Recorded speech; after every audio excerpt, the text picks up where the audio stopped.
A widowed mother was left to die with her newborn twins. In a blizzard, then a Hell's Angel found her. The nursery smelled like fresh paint and baby powder. Emily Carter stood in the doorway, one hand resting on the frame, the other pressed flat against her swollen belly. She looked at the two small white cribs sitting side by side beneath the window. Daniel had built them himself. He had spent 3 weekends measuring, sanding, and painting until every edge was smooth and every corner was safe. He had been so proud of those cribs. Emily swallowed hard. She walked into the room slowly, her bare feet quiet on the wooden floor. She reached out and touched the railing of the nearest crib, running her fingers along the wood the way you touch something precious, something you are afraid to lose. It had been 3 weeks since Daniel died. 3 weeks since the phone call that changed everything. 3 weeks since she stopped sleeping through the night. 3 weeks of waking up in the dark and reaching for someone who was no longer there. The doctors called it a sudden cardiac event. Emily called it impossible. Daniel was 30 years old. He ran 5 miles on weekends. He made her laugh every single morning without trying. He was the kind of man who stopped on the side of the highway to help a stranger fix a broken-down car without ever thinking twice about it. Helping people was just who he was. It was as natural to Daniel as breathing. Before you continue listening, please let me know where in the world are you watching from today. Now back to the story. And now he was gone. Emily lowered herself carefully into the small rocking chair in the corner. It creaked softly beneath her. She rested both hands on her belly and closed her eyes. The twins moved. A small flutter. A quiet nudge. She breathed out. "I know," she whispered. "I know you are in there." She opened her eyes and looked at the window. Outside, the November sky was heavy and gray. The first real cold of the season had arrived that week, stripping the last leaves from the oak tree in the backyard. The branches were bare and dark against the pale sky. Everything looked stripped down, empty. That was how she felt inside. Stripped down to nothing. But the babies kept moving. And that was the only thing that kept her moving too. She thought about the months ahead and felt a familiar wave of fear roll through her chest. 2 babies. No job yet. A small amount of savings that would not last forever. And a grief so heavy, she sometimes had trouble just getting out of bed. She did not know how to do this alone. She had never planned to do this alone. Daniel was supposed to be here. He was supposed to pace the hospital hallway and come rushing in with that enormous smile of his. He was supposed to hold his daughters on the first night and cry a little even though he would deny it afterward. He was supposed to be right here, in this rocking chair, in this little room that smelled like paint and baby powder. Emily pressed her lips together. She was not going to cry again. She had cried enough today. She looked at the second crib. Daniel had painted a tiny yellow sun on the end panel of each one. Just a simple little sun, barely the size of his palm. He never mentioned it. She had only noticed after he was gone, when she came in here alone one afternoon and really looked. She had not left the room for a long time that day. She reached into the pocket of her robe and pulled out the folded piece of paper she had been carrying around for days. It was a list. Her list, written in her own careful handwriting, full of questions and tasks and things she needed to figure out. Pediatrician, car seat installation, formula versus nursing. Ask Margaret about Daniel's insurance documents. She stared at Margaret's name. Daniel's mother. His family. She told herself they would help. She had to believe that. Because right now they were the only people she had left. She folded the list back up and tucked it away. Outside, The wind pushed against the window. The bare branches shook, and Emily Carter sat alone in the quiet that hurt, waiting for the daughters who were almost here.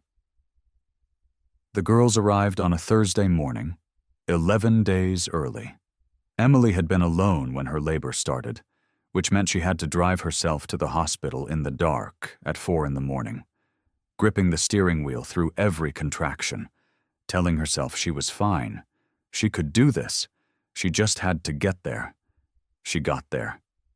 8 hours later, she held 2 tiny, red-faced, perfect daughters in her arms. She named them Lily and Rose. She chose flower names because Daniel used to bring her wildflowers from the field behind their house. Not fancy flowers from a store, just whatever was growing. He would walk in with a messy handful of color and drop them in a jar of water on the kitchen table like it was no big deal. It was always a big deal to her. Lily had a little curl of dark hair right at her forehead. Rose had her fists balled up tight like she was ready for a fight. Emily looked at them both for a long time, her chest full of something so big she could not find a word for it. Joy and grief and love and loneliness all tangled together into one feeling that had no name.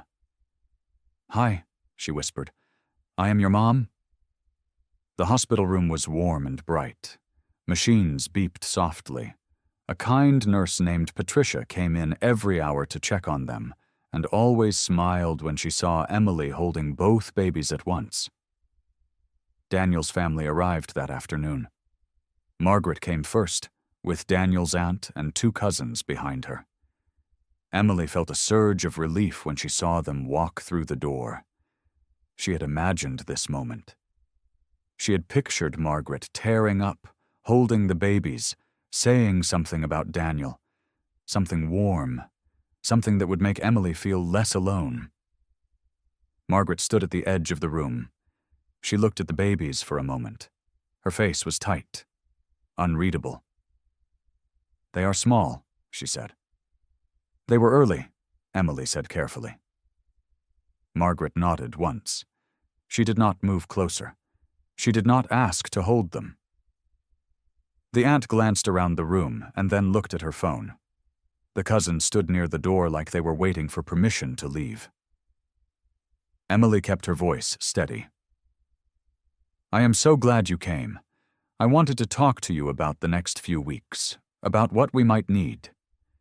Daniel always said your family looked out for each other, and I just thought maybe—" Margaret's expression shifted.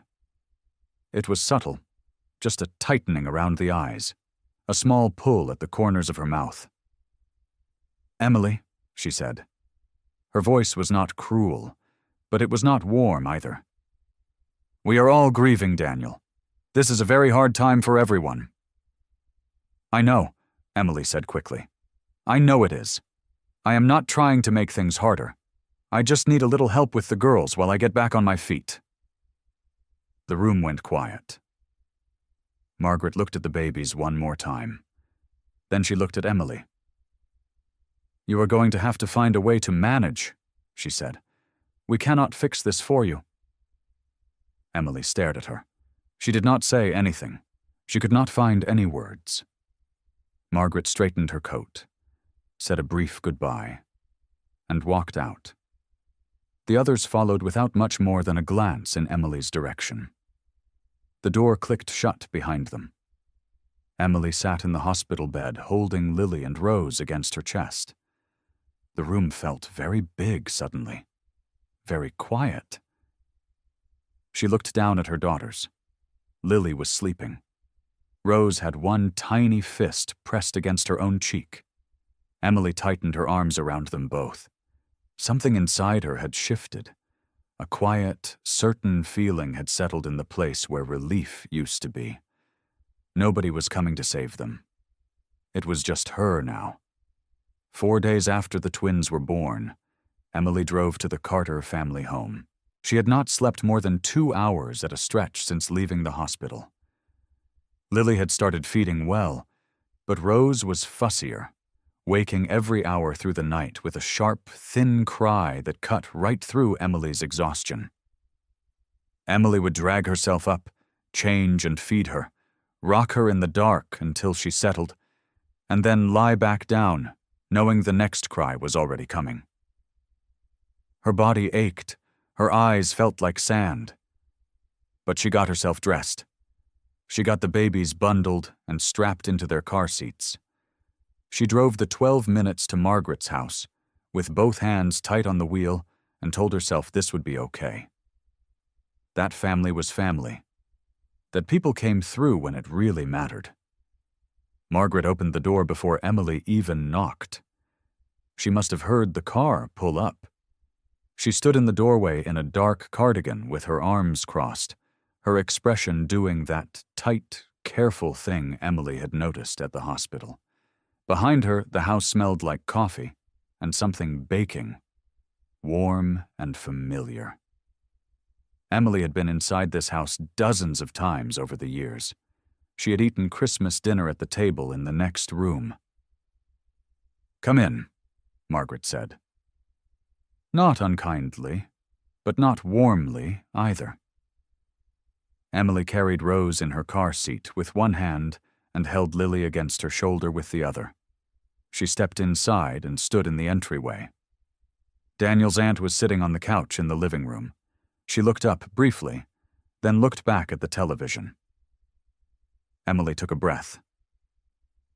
"I wanted to come and talk to you," she said, "about the girls, about the next few weeks." She had practiced what to say on the drive over. She had kept it simple. Baby supplies were running low. The hospital bills were starting to arrive.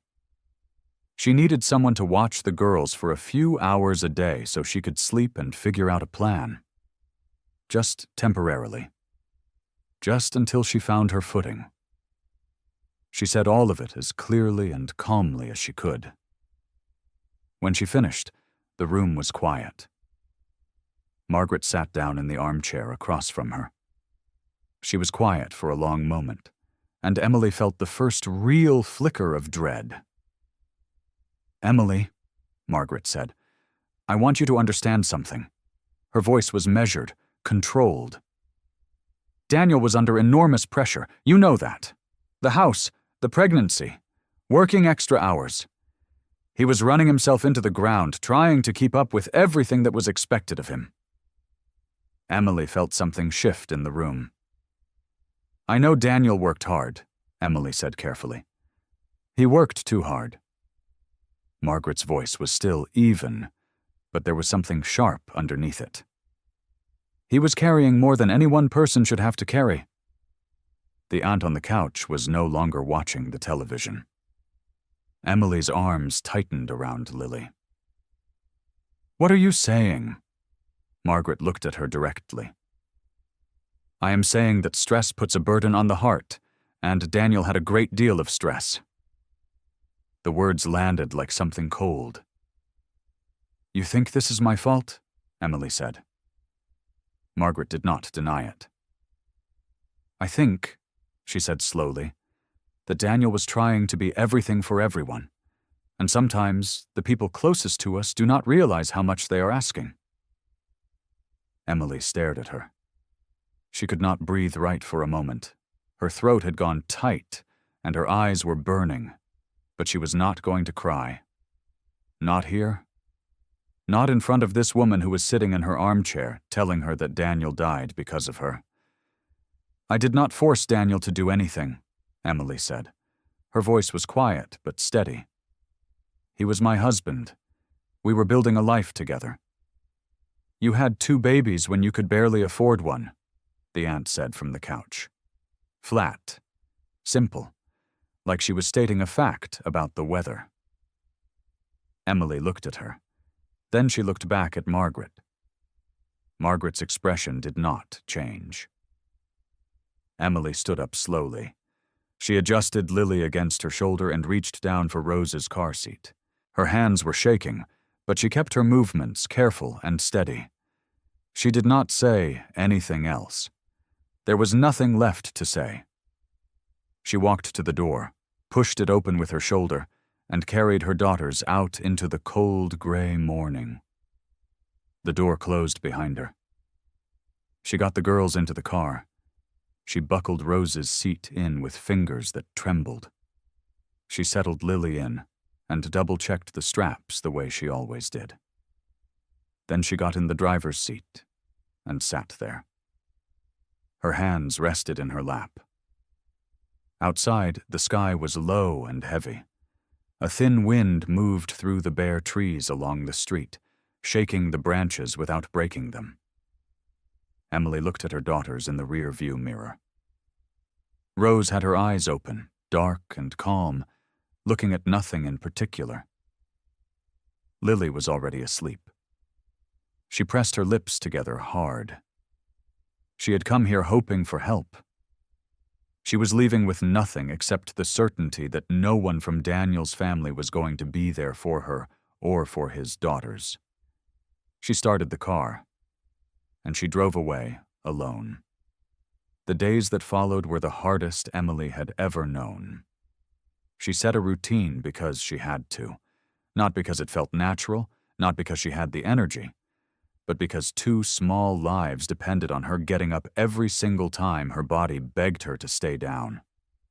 Wake. Feed Rose. Feed Lily. Change them both. Rock whoever was crying. Put them down. Wash the bottles. Try to eat something.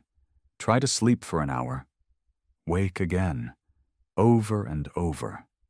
The apartment felt smaller every day. The walls were thin, and the draft that came through the bedroom window at night was bad enough that Emily had started stuffing a rolled towel along the bottom of it. The heating bill was already overdue. She knew because the notice was sitting on the kitchen counter, and she had turned it face down so she did not have to look at it every time she walked past. She sold what she could. Daniel's old watch went first. It hurt to do it. She had stood at the kitchen table for a long time, holding it before she put it in a small box and carried it to the pawn shop on Greer Street. The man behind the counter had barely glanced at it before naming a price that felt insulting. But she took it. She did not have room to feel insulted. After that, she sold a camera Daniel had used for hiking trips, then a small collection of records he had kept in a wooden crate by the window. She had played those records on Sunday mornings. She remembered the smell of coffee, and the light coming through the curtains, and Daniel singing along badly to songs he only half knew the words to. She did not let herself think about that for long. She posted on 2 job listing websites from her phone, applying for anything she could do from home or during the twins' rare sleep stretches. Data entry, transcription work, answering customer messages for small online shops. She got 2 replies. One turned out to be a scam. The other offered her $5 an hour for work that would take most of her remaining free time. She took it anyway. The money came in slowly and left faster. Diapers, formula, because nursing alone was not keeping up with both girls. A new pack of onesies when Rose outgrew the newborn size almost overnight. She called 2 old friends from before her marriage. One did not pick up.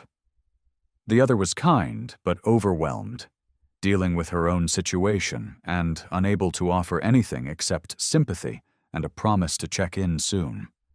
The promise never turned into a call. She even went back to the apartment building manager and asked about the possibility of deferring 1 month's rent. He was not unkind about it, but he was firm. He had bills of his own, he said. He could not run his building on goodwill. Emily nodded and thanked him.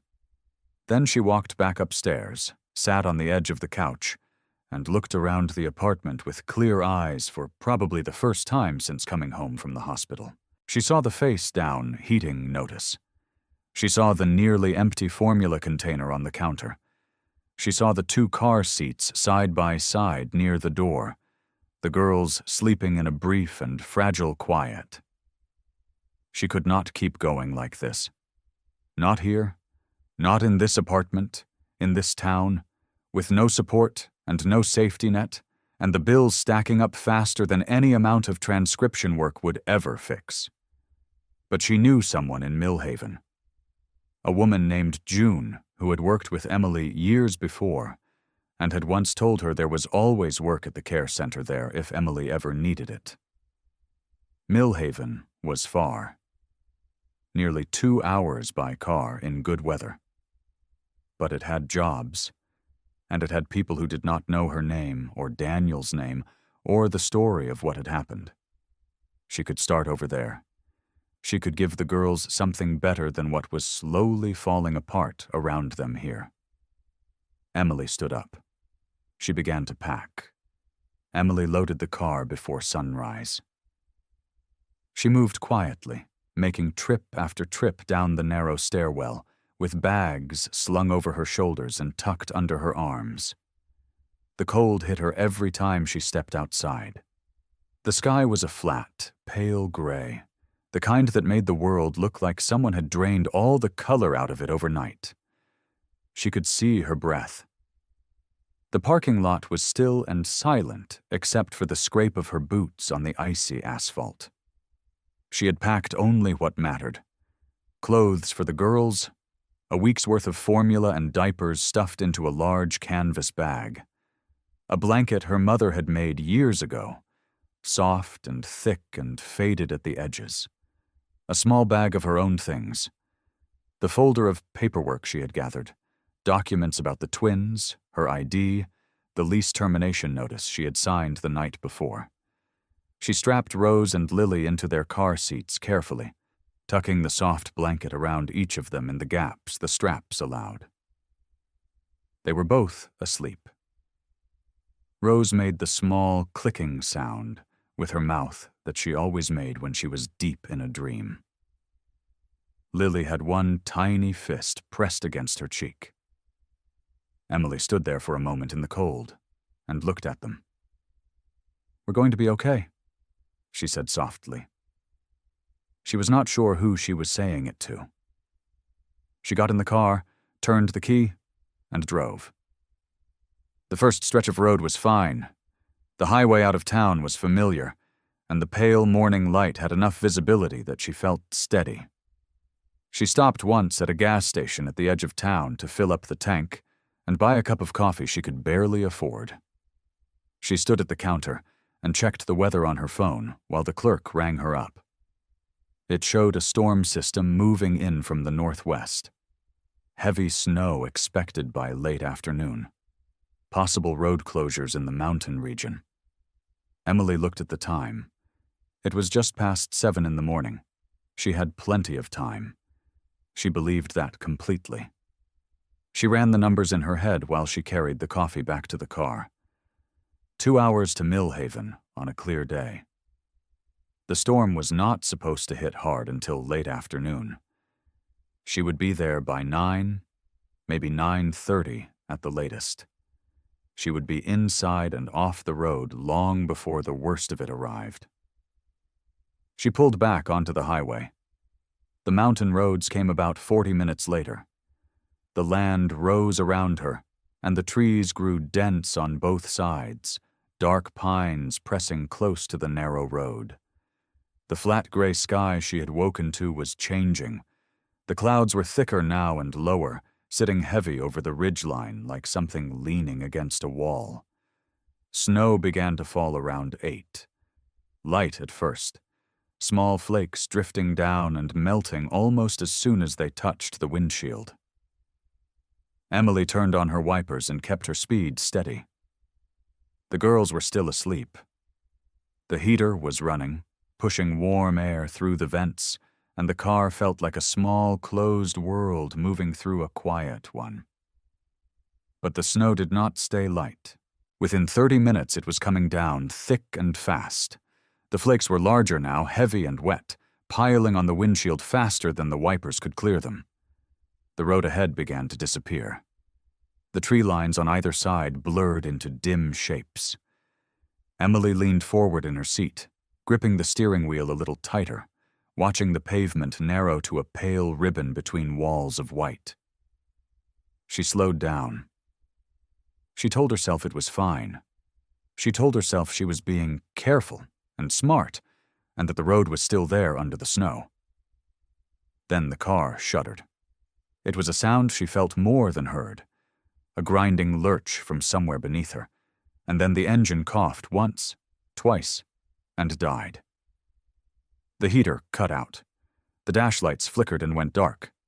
The car rolled to a slow, quiet stop at the edge of the road and sat there, completely still. Emily turned the key. Nothing. She tried again. Nothing. She looked out through the snow-covered windshield at the empty road stretching ahead of her.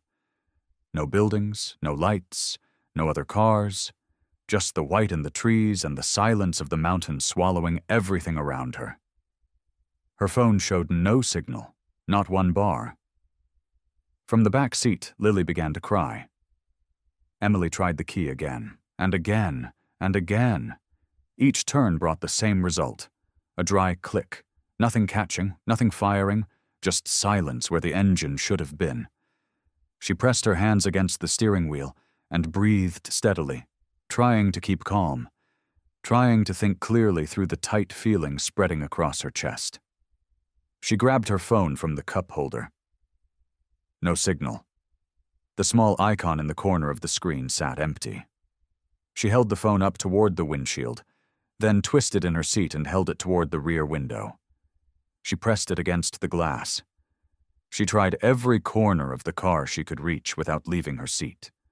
Nothing. Not one bar. Lily was still crying from the back seat. Rose had woken up too now. Her small voice joined her sister's, softer at first and then louder, both of them fussing in the dark behind Emily with a thin and helpless sound that made Emily's heart squeeze tight inside her chest. "I'm here," she said quickly. "I'm right here." She climbed between the front seats and crouched in the narrow space between the two car seats. She checked both girls, touching their cheeks, their small hands. They were still warm, still okay, but the heater was off and the car was already losing warmth fast. She could feel the cold pressing through the windows like something leaning in from outside. She tucked the blanket around them more firmly. Her mother's blanket, the soft, faded one. She wrapped it tight around Rose first, then doubled one edge back over Lily so they were both covered. She held their tiny hands in hers and rubbed gently, trying to share what warmth she had. "It's okay," she whispered. "It's okay, sweet girls."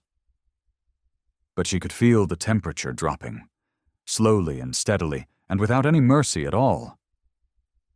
Outside, the snow kept falling. It had already covered the hood of the car in a thick white layer. The windshield was nearly buried.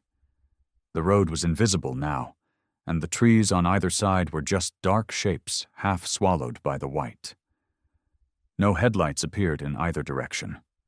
No sounds came through the glass except the low moan of wind moving through the pines. Emily climbed back to the front seat and tried her phone again. She stepped outside once, just for a moment, gasping at the cold that hit her face like a wall of ice. She held the phone up over her head, turning slowly in the snow, her boots sinking into the drift that had formed against the car door. Still nothing. She got back inside and pulled the door shut. The cold had followed her in. She sat for a moment with her eyes closed. Then she made her decision. She unzipped her coat, climbed back between the seats, and lifted both girls carefully from their car seats. She sat back against the rear seat with Rose pressed against her left side and Lily against her right. Both of them tucked inside her open coat, her arms wrapped around them, her coat pulled closed as much as it would go over their small bodies.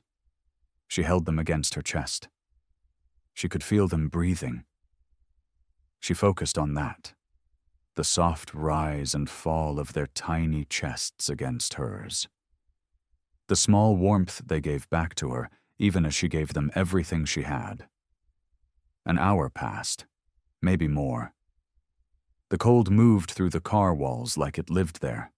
It crept into Emily's fingers and worked its way up her arms and settled somewhere deep in her bones.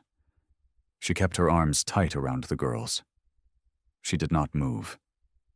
She pressed her chin down gently against the top of Rose's head and kept her eyes open as long as she could.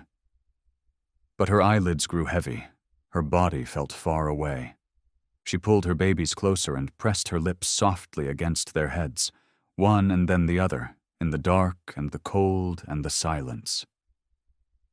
"I'm sorry," she breathed. The words barely made a sound. "I'm so sorry, my babies." She closed her eyes. The storm did not care about Jack Morgan. It threw snow sideways across the mountain road and pushed hard against his chest like it wanted him gone. The wind was loud and mean, cutting through his leather jacket and biting at his face above the scarf he had pulled up to his eyes.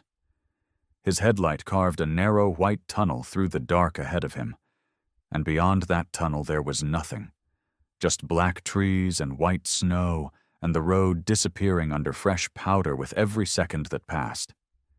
Jack had ridden in bad weather before. He had ridden through rain so thick he could barely see his own handlebars. He had crossed desert roads at midnight and mountain passes in early October cold. He had been riding for 30 years, and the road had never once been kind to him just because he asked it to be. But this was something else. This was the kind of storm that changed the math. He kept his speed low and his eyes forward, both hands steady on the grips. His jaw was tight. His whole body was braced against the wind. Every few seconds a fresh gust hit him from the side and the bike leaned and he corrected it, quiet and practiced, the way he did everything. Without drama, without panic, just handled. He had left Ray's place later than he should have. Ray had kept refilling the coffee and talking about the old days, and Jack had let him because Ray was getting older now, and there were not as many old days left to talk about. So Jack had stayed too long, and now the storm that the radio had called a maybe had turned into a certainty. He did not blame Ray, he just rode. The road curved left and started climbing, and that was when his headlight caught something off to the right. A shape in the snow that was not quite right. Not a rock, not a fallen tree. Too straight on the edges, too regular. A car. He slowed without thinking. It was buried deep in a drift that had built up against the guardrail. The snow had swallowed the hood completely and was creeping up the windshield. No headlights, no running lights, no exhaust rising from the tailpipe. The car was completely dead, just sitting there in the dark with the storm piling on top of it like the world had already decided it was abandoned. Jack stopped the bike on the shoulder. He sat there for a moment. The wind pushed at him. The snow kept falling. He looked down the road in both directions and saw nothing. No other vehicles, no lights, no movement anywhere in the white dark around him. Most people would have kept going. Most people would have told themselves, someone already called it in, someone already knows, it is not my problem on a night like this. Jack was not most people. He killed the engine, kicked the stand down, and climbed off the bike. The snow came up past his ankles immediately. He pushed forward against the wind, one arm raised to shield his face, his boots punching through the crust with each step. The cold hit him all at once, sharp and immediate, and he felt it in his chest when he breathed. He reached the car and grabbed the door handle. It was stiff from the cold, but it opened. What he saw inside made him go completely still. A young woman, slumped against the back seat, her coat pulled tight around something she was holding against her chest. Her face pale and slack, her eyes closed, her lips faintly blue at the edges. She was not moving. But tucked inside her coat, pressed against her, were two tiny faces. Newborn babies, both of them still. But breathing. He could see it. Small chests barely moving, faces pinched against the cold that had filled the car like water fills a sinking boat. Jack did not hesitate. He reached in and pressed 2 fingers against the woman's neck. A pulse. Weak and slow, but there. "Okay," he said quietly, to himself, to her, to the babies, to whatever was listening out there in the dark and the snow. "Okay, I've got you." Jack did not waste time. He pulled off his leather jacket without thinking twice and wrapped it around the woman and the babies together, tucking it in tight at the sides. Then he got his arms under her and lifted. She was lighter than he expected. Too light. She barely stirred when he pulled her from the car, just made a small sound deep in her throat and curled tighter around the babies like even in her sleep her body knew to protect them. "I've got you," he said again. "You're okay." He was not sure she could hear him, but he said it anyway. The walk back to his bike was hard. The snow was past his knees in some places, and the wind had picked up again, coming at him from the left now, cutting straight through the flannel shirt he had on under the jacket he had just given away. He was cold. Real cold. The kind that settles into your bones and makes your hands slow and clumsy. But he kept moving. His cabin was a 1/4 mile up a side trail off the main road. He had built it himself 12 years ago, and he knew every step of that path in the dark. He could not take the bike through the drifts with his arms full, so he carried her on foot, leaning forward into the wind, putting one boot down after the other until the trees thickened and the wind dropped a little and the dark shape of the cabin appeared through the snow. He got the door open with his shoulder and brought them inside. The cabin was cold, but dry. He set the woman down gently on the cot near the wood stove and kept the babies pressed against her warmth while he got a fire going. His hands were stiff, but they knew what to do. Kindling first. Paper underneath. 1 match. The flame caught, and he fed it steadily until the wood took and the orange glow began pushing back the dark. He had a medical kit under the cot. Serious supplies, not the little plastic box people kept in their bathroom. Over the years, riding the roads he rode and going to the places he went, Jack had learned that being prepared was not optional. He had done a wilderness first aid course twice. He kept blankets sealed in plastic bags. He had a hand warmer kit, an emergency thermal wrap, and a small oxygen setup for altitude situations. He used all of it. He got the woman wrapped in the thermal blanket and tucked the babies in beside her, close to her skin where they could share her warmth as she came back up in temperature. He checked each of them carefully. The babies were small and cold, but their color was improving with the heat from the stove. Their breathing steadied. Then he got on the radio. His brother Dale was 2 towns over. Jack kept it short and calm the way he always did. Just told him what he had and what he needed.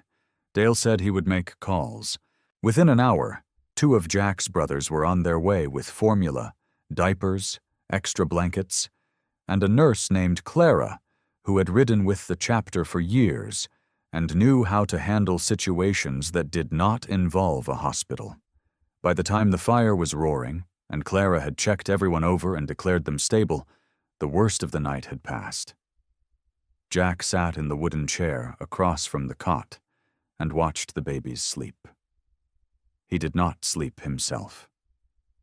Morning came gray and quiet. The storm had pulled back and left the world white and still outside the frost-covered window. The woman opened her eyes slowly. She blinked at the ceiling.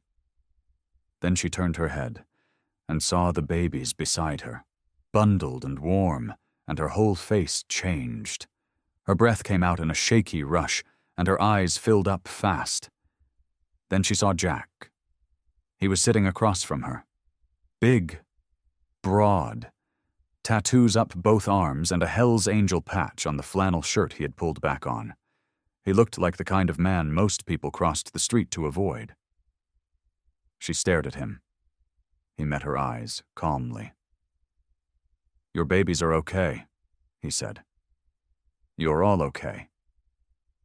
She kept staring, her mouth opened a little. He could see her trying to make sense of it, trying to fit what she was seeing with what she expected, and finding that the two things did not match at all. "You saved us?" she said. Her voice was rough from the cold, barely above a whisper. "You were on the side of the road," Jack said simply, like that explained everything.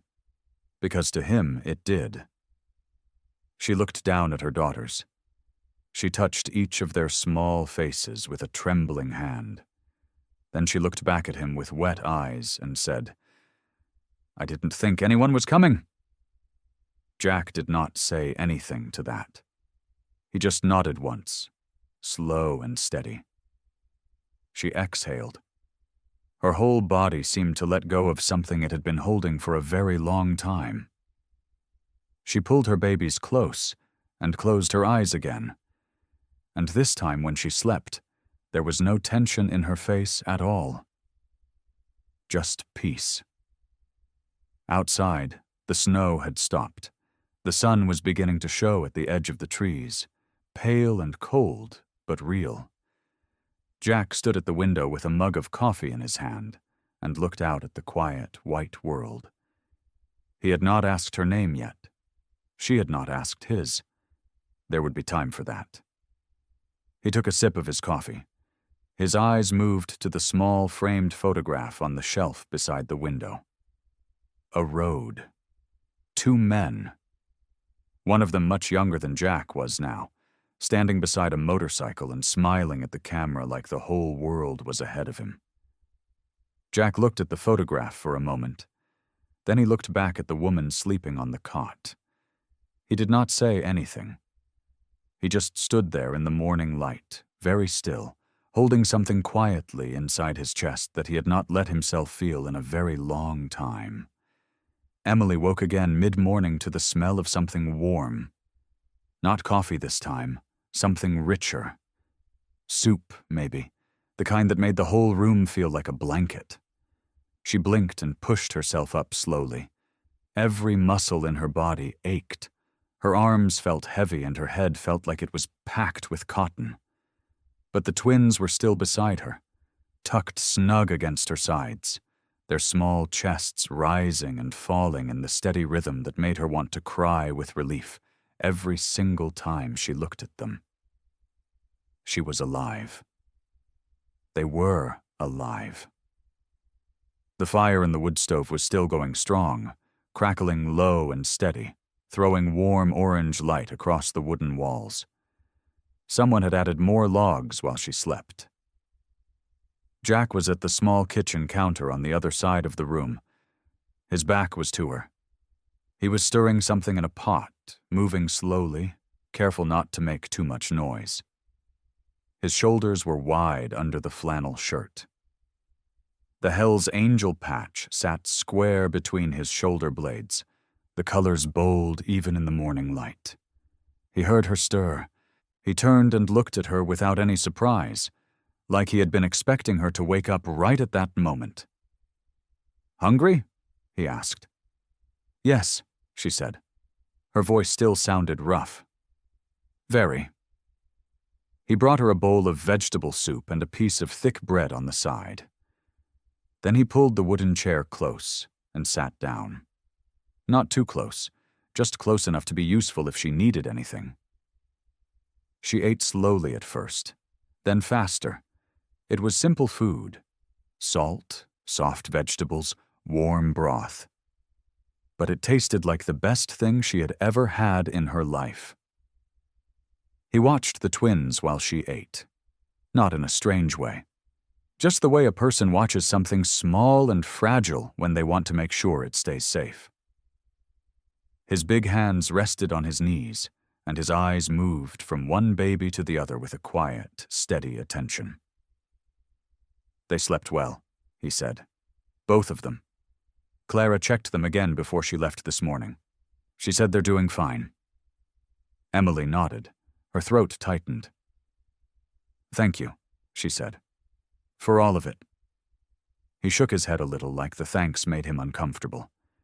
He looked down at the floor. She set the bowl in her lap. She watched him for a moment. This big, quiet man who had carried her through a blizzard and stayed up all night and made her soup without being asked. Nothing about him matched the fear she would have felt before last night if she had seen him coming toward her on the road. Can I ask you something? She said. He looked up. Why did you stop? She paused. It was dangerous. You could have just kept riding. Why did you risk everything for people you didn't even know?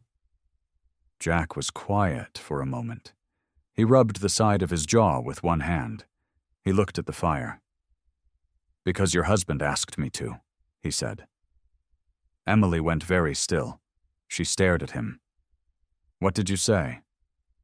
Jack leaned forward and rested his elbows on his knees. His voice stayed calm and even. I knew Daniel, he said. Not well.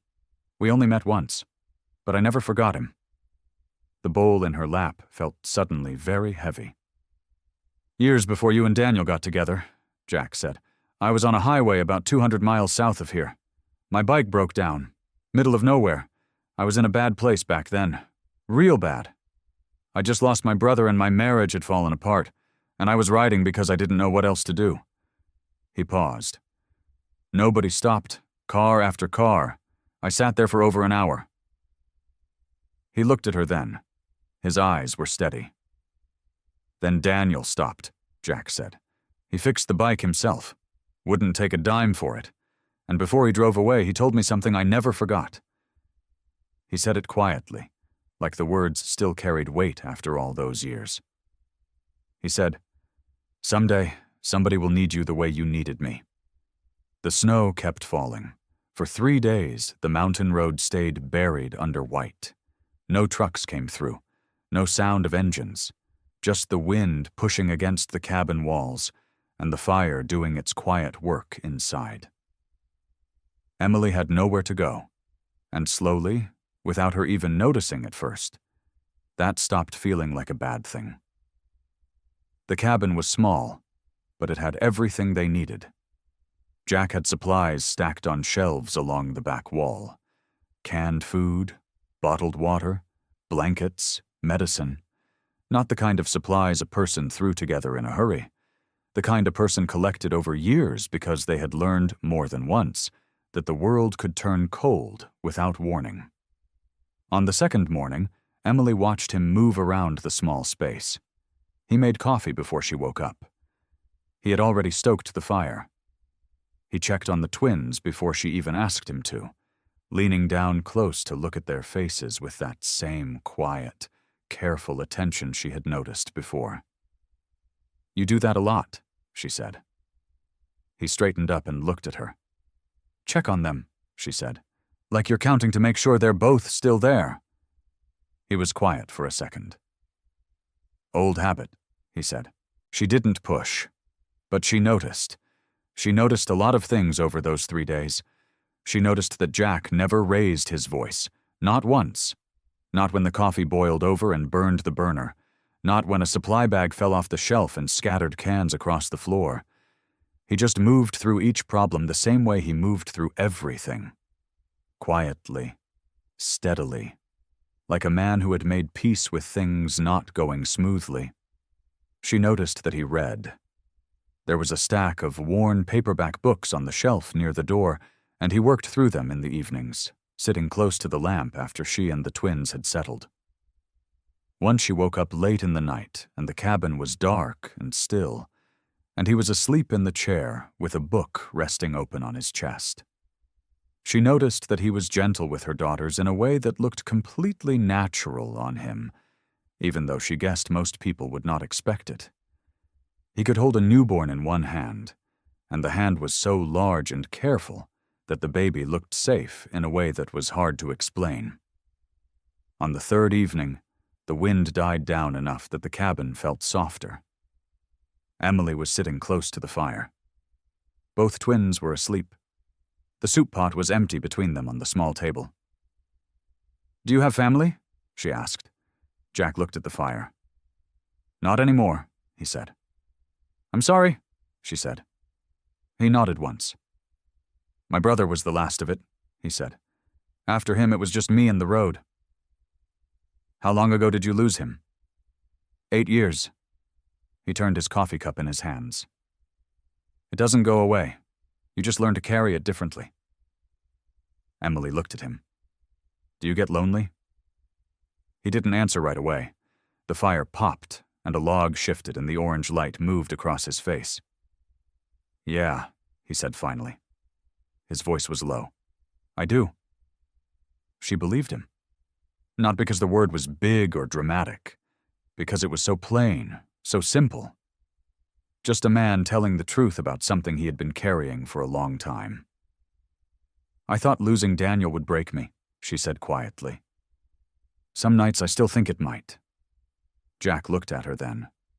Not with pity. Something steadier than that. "Grief is strange," he said. "You think it's going to bury you, and sometimes it gets close. But then you wake up and the twins are breathing, and the fire is still going, and you realize you're still here." Emily nodded. Her eyes were wet, but she didn't wipe them. They sat there together for a while, two people who had both lost someone they loved, watching the fire burn low in the quiet of the snowbound cabin.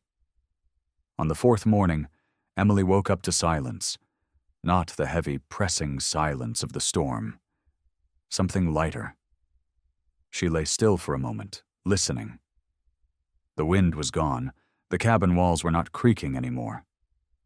Outside the small window above the cot, the sky had turned from gray to a pale, watery blue. Jack was already up. Of course he was. He was standing by the door with his coffee, looking out through the frost-rimmed glass.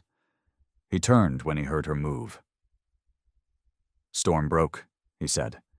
She sat up carefully, checking the twins, both sleeping, both warm. "Does that mean we can move?" she asked. "Road will still be rough," he said. "But yeah, my truck can handle it. We can head down today." Emily looked around the cabin. The fire, the stacked shelves, the worn books by the lamp. She had only been here 4 days. It felt longer. It felt like the kind of place that changes you a little without asking permission. "Okay," she said. "I'll get the girls ready." While she did, Jack stepped outside. She could hear him through the thin walls. The low rumble of his voice, steady and calm. He was on the phone. She heard the name Ricky. Then a pause. Then, 2 newborns, yeah. Another pause. "Just make sure there's food and somewhere warm. That's all." When he came back inside, he was pulling on his jacket. "My guys are going to meet us in Darby," he said. Darby was the nearest small town, about 30 miles down the mountain. "They'll have supplies, and I know someone with a spare room. It's nothing fancy, but it's warm and it's safe." Emily looked up from wrapping one of the twins. "You called your biker friends to bring us supplies?" "They're good people," he said simply. She believed him. After 4 days, she had no reason not to. The drive down took nearly 2 hours. The road was buried in places, and Jack drove slow and steady, both hands on the wheel of his old green truck.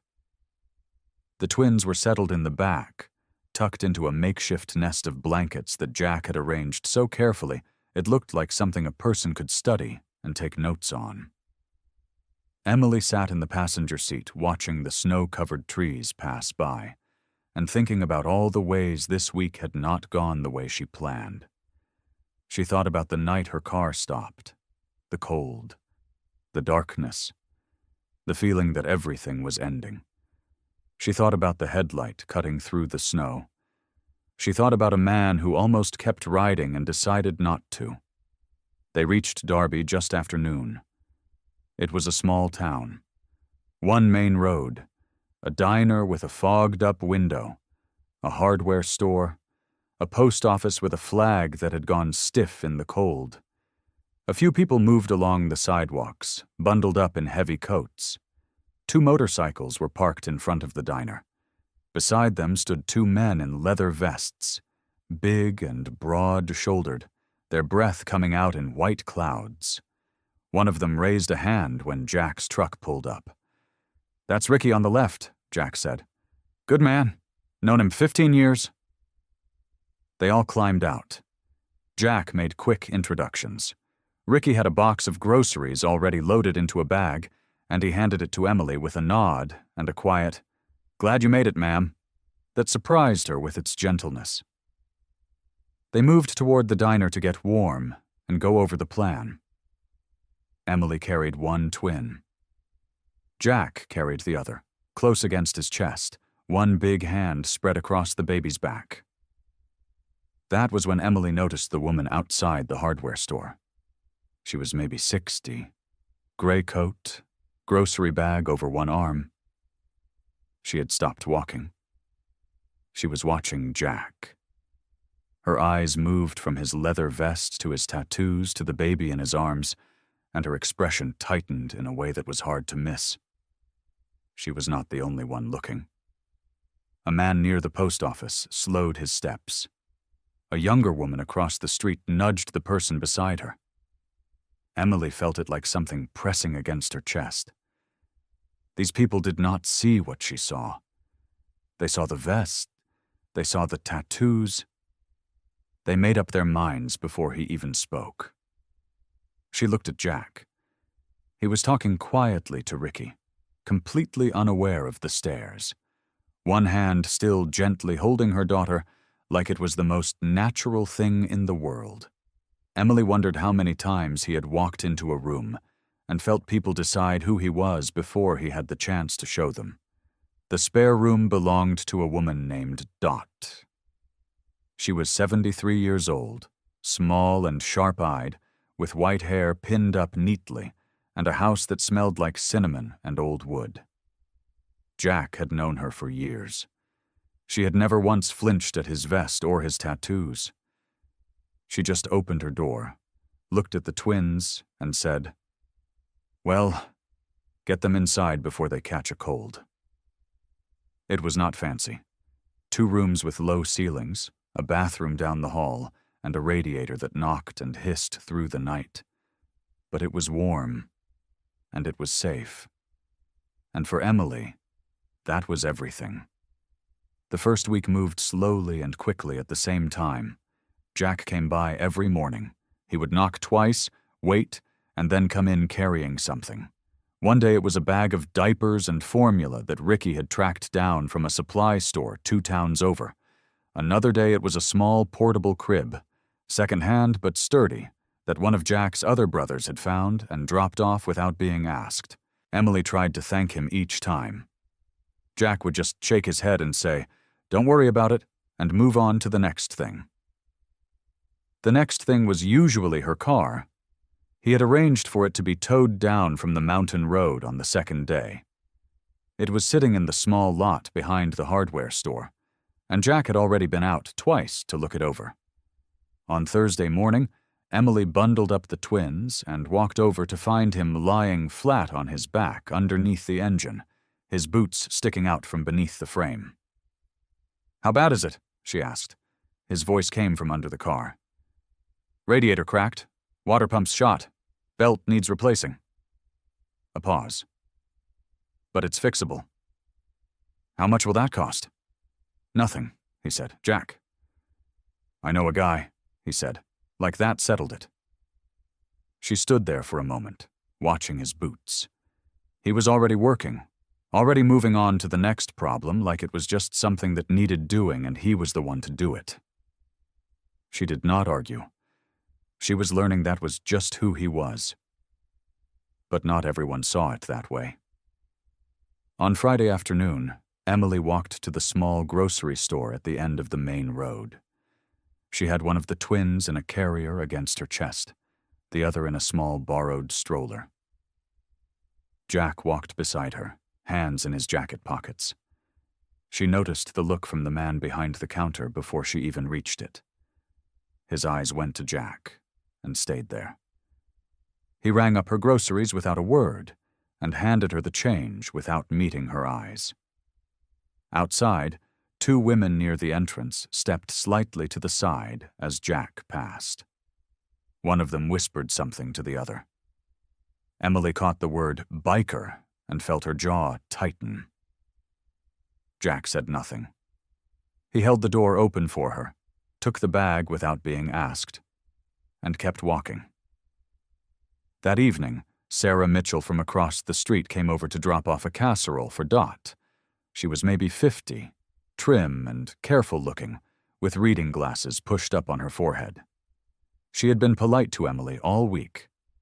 Toward Jack, she had been quiet in a way that said more than words. She was standing on Dot's small front porch when it happened. One of the twins, the smaller one Emily had named Rose, started crying inside. A sharp, sudden cry that meant something was wrong. Emily was in the back room, and her voice came through the wall, tight and worried. Jack moved before anyone else could react. He was through the door in 2 steps. Sarah stood frozen on the porch, watching through the open doorway as Jack crossed the room, picked Rose up with both hands, and held her gently against his chest. He rocked her slowly. He spoke in a low, calm voice. Just a few soft words, barely audible from the doorway. Rose stopped crying within a minute. Sarah stood very still. Her hand was still holding the casserole dish. She was watching Jack with an expression that had shifted into something quieter, something that did not look like judgment anymore. 2 days after they settled into Dot's spare rooms, Emily finally had a quiet hour to herself. Both twins were sleeping. Dot had gone to her sister's house for the afternoon. The radiator knocked softly in the corner, and pale winter light came through the curtains.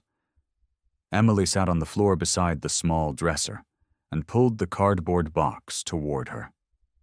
It was the box Jack had retrieved from her car along with everything else. He had dried it out as best he could and left it on the floor without comment. She had not been ready to open it until now. She lifted the flaps and looked inside. Most of it was fine. A few baby items she had packed in a hurry, a spare change of clothes, a small photo of Daniel in a silver frame that had stayed dry because she had wrapped it in a sweater. She held that photo for a long moment. His face looked back at her, easy and warm, the way he always looked when he did not know she was watching. She set it gently on top of the dresser. Then she reached back into the box and found the folder. It was a brown accordion folder, the kind with elastic around the middle. She had packed it because it held the important things: their marriage certificate, the birth records she had just filed for the twins, a copy of Daniel's death certificate that the hospital had given her, and the paperwork from Daniel's estate. She pulled the folder out, and her stomach dropped. The bottom of it was soft and dark with water damage. The cardboard had warped and buckled. She unfolded the elastic carefully and opened it on the floor. Some pages were fine. The marriage certificate had stayed dry toward the top. The birth records were readable, if wrinkled. But the pages near the bottom were in bad shape. She spread them out carefully on the floor, trying not to tear anything. The ink had bled on 2 of them, whole paragraphs reduced to gray smears that she could not make out, no matter how she tilted the page towards the light. She recognized the letterhead on one page. It was from the attorney who had handled Daniel's affairs after he died. Daniel's relatives had given her that paperwork the day she went to their house asking for help.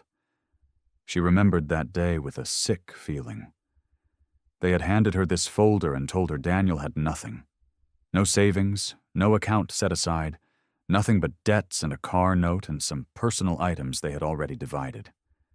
She had believed them because she was too exhausted and too broken to question it. But now, kneeling on the floor of Dot's spare room with the damaged pages spread out in front of her, something snagged in her mind. She squinted at the smeared page. She could see numbers along one edge, a column of figures that had not entirely washed away. And at the top, where the ink was slightly better, she could make out a partial heading. It was the name of a bank.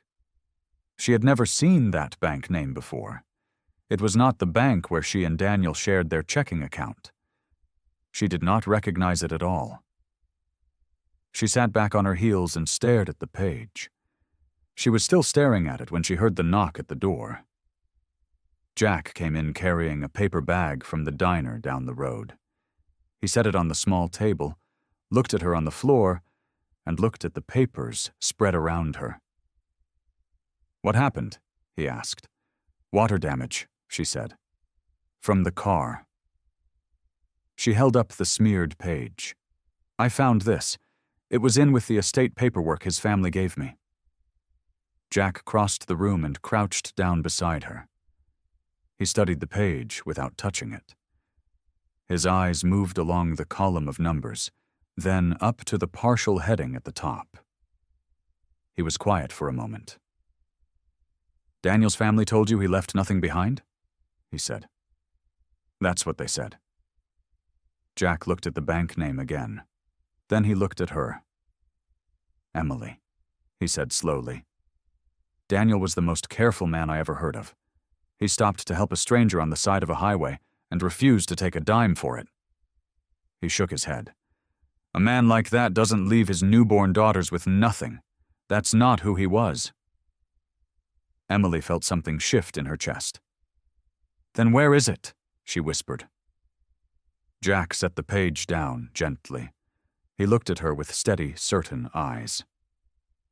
"I don't know yet," he said, "but I'm going to find out. I promise you that." The Carter house looked the same as Emily remembered it.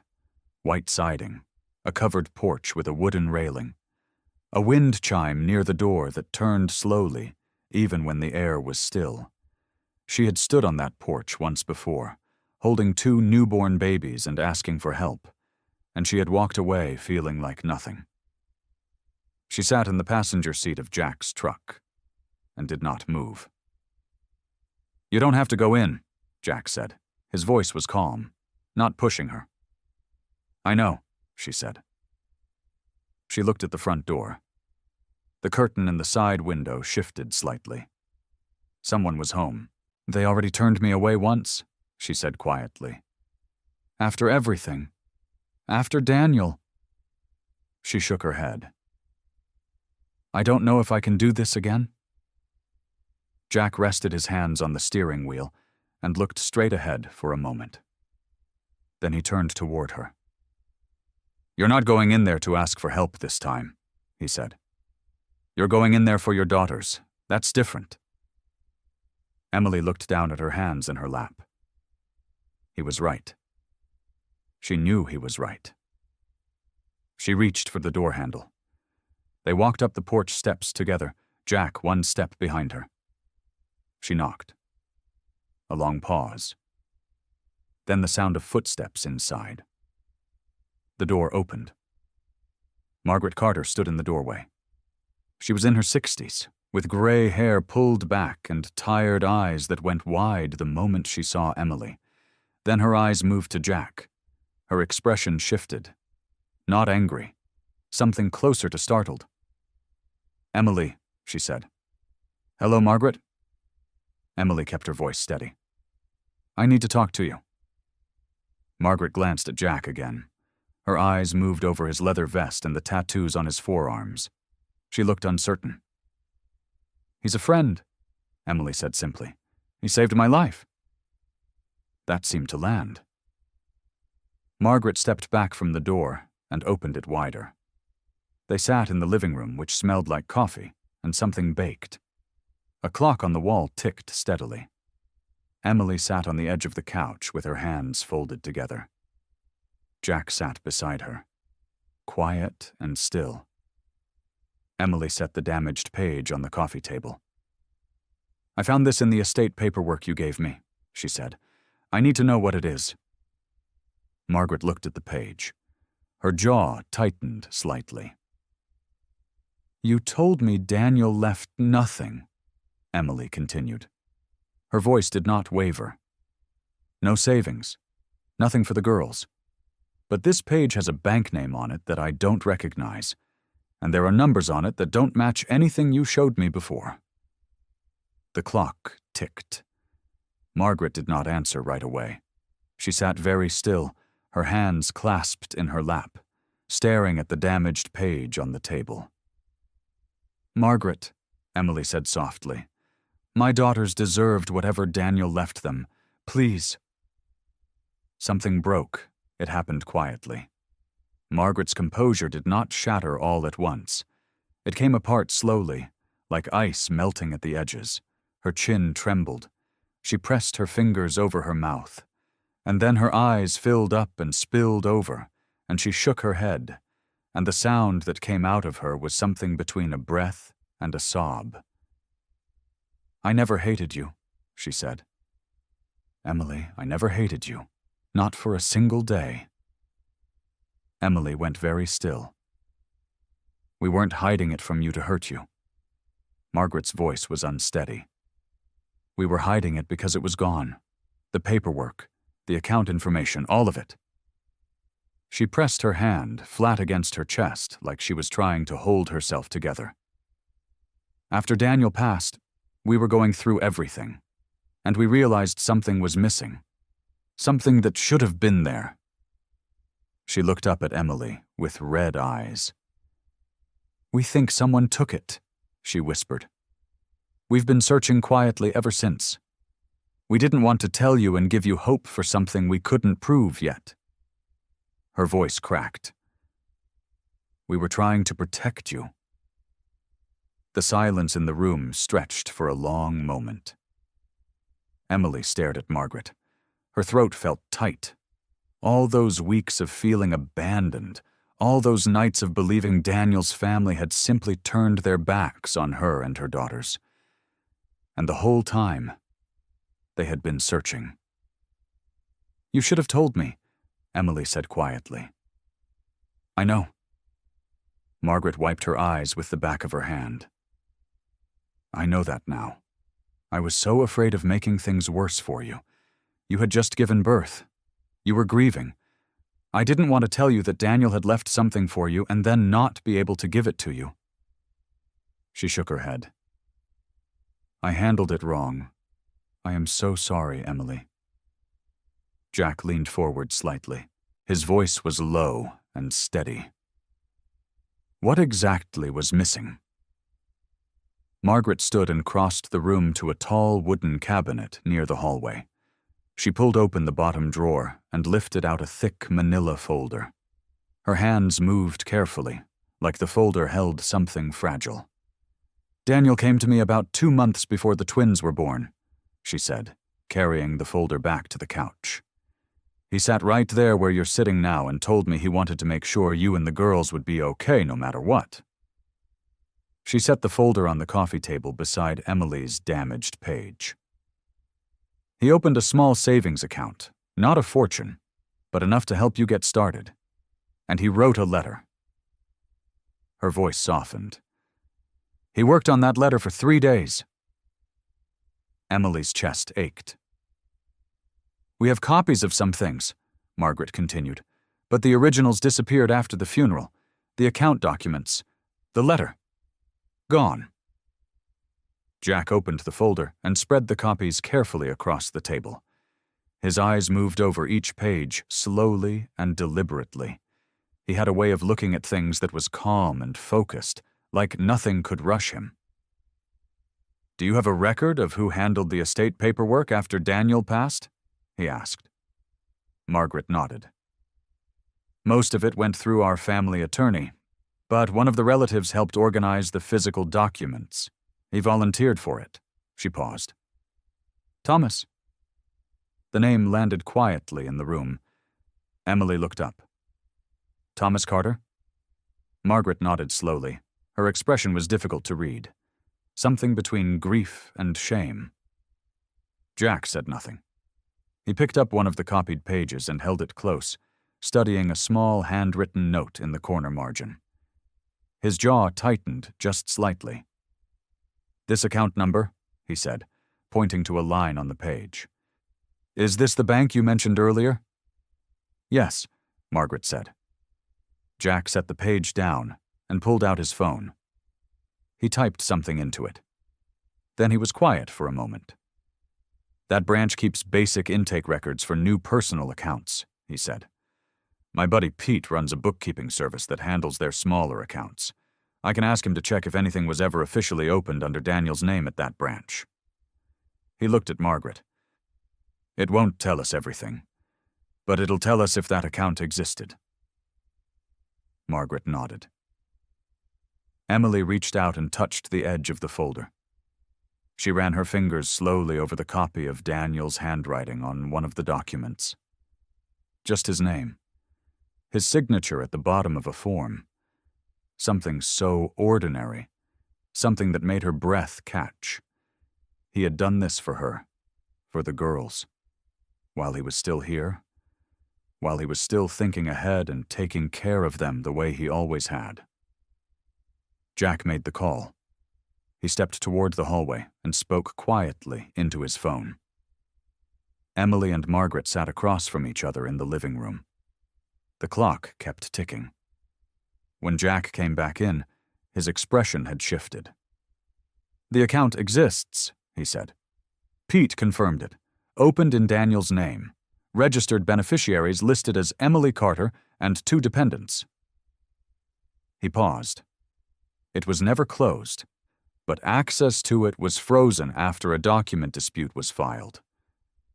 Emily looked up sharply. "A dispute? Filed by who?" Jack's voice was even. "Thomas Carter," he said. "Filed 3 weeks after the funeral." The room went very still. Emily felt the words settle over her like cold water. Thomas Carter. She had met Thomas only a handful of times. He was a distant cousin of Daniel's, the kind of relative who showed up at holidays and said all the right things, and then disappeared again. He had seemed kind enough, quiet, unremarkable. She had never thought much about him at all, but he had been there after the funeral. She remembered that now. He had been moving through Daniel's parents' house, carrying boxes, organizing papers, volunteering to help with things. Everyone had been too buried in grief to question it. Nobody had reason to. Emily pressed her fingers flat against the coffee table. "He filed a dispute," she said slowly, "against the account Daniel opened for me and the girls."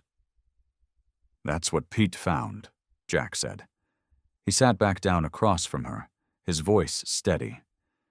"It stopped the account from being accessed, made it look like there was a legal question over the ownership." "Was there a legal question?" Jack shook his head. "No. Daniel listed you and the twins by name. There was nothing unclear about it." Emily stared at the copies spread across the table. She thought about Daniel sitting in this very house 2 months before their daughters were born, writing a letter for 3 days, making sure his family would be protected. And then someone had quietly taken all of it. She pressed her eyes shut for a moment. "How do we find the originals?" she asked. Jack had already been thinking about that. She could see it in the way he held himself, shoulders square, eyes focused. "I made a second call while I was in the hallway," he said. "A guy I know named Ray.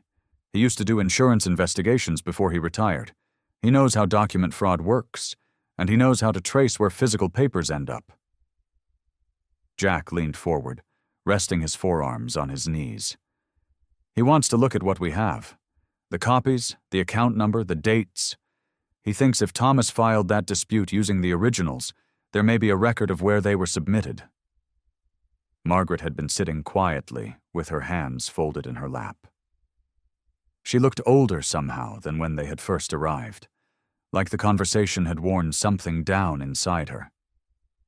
"I should have watched more closely," she said softly. "After the funeral, I should have paid more attention to who was doing what with Daniel's things."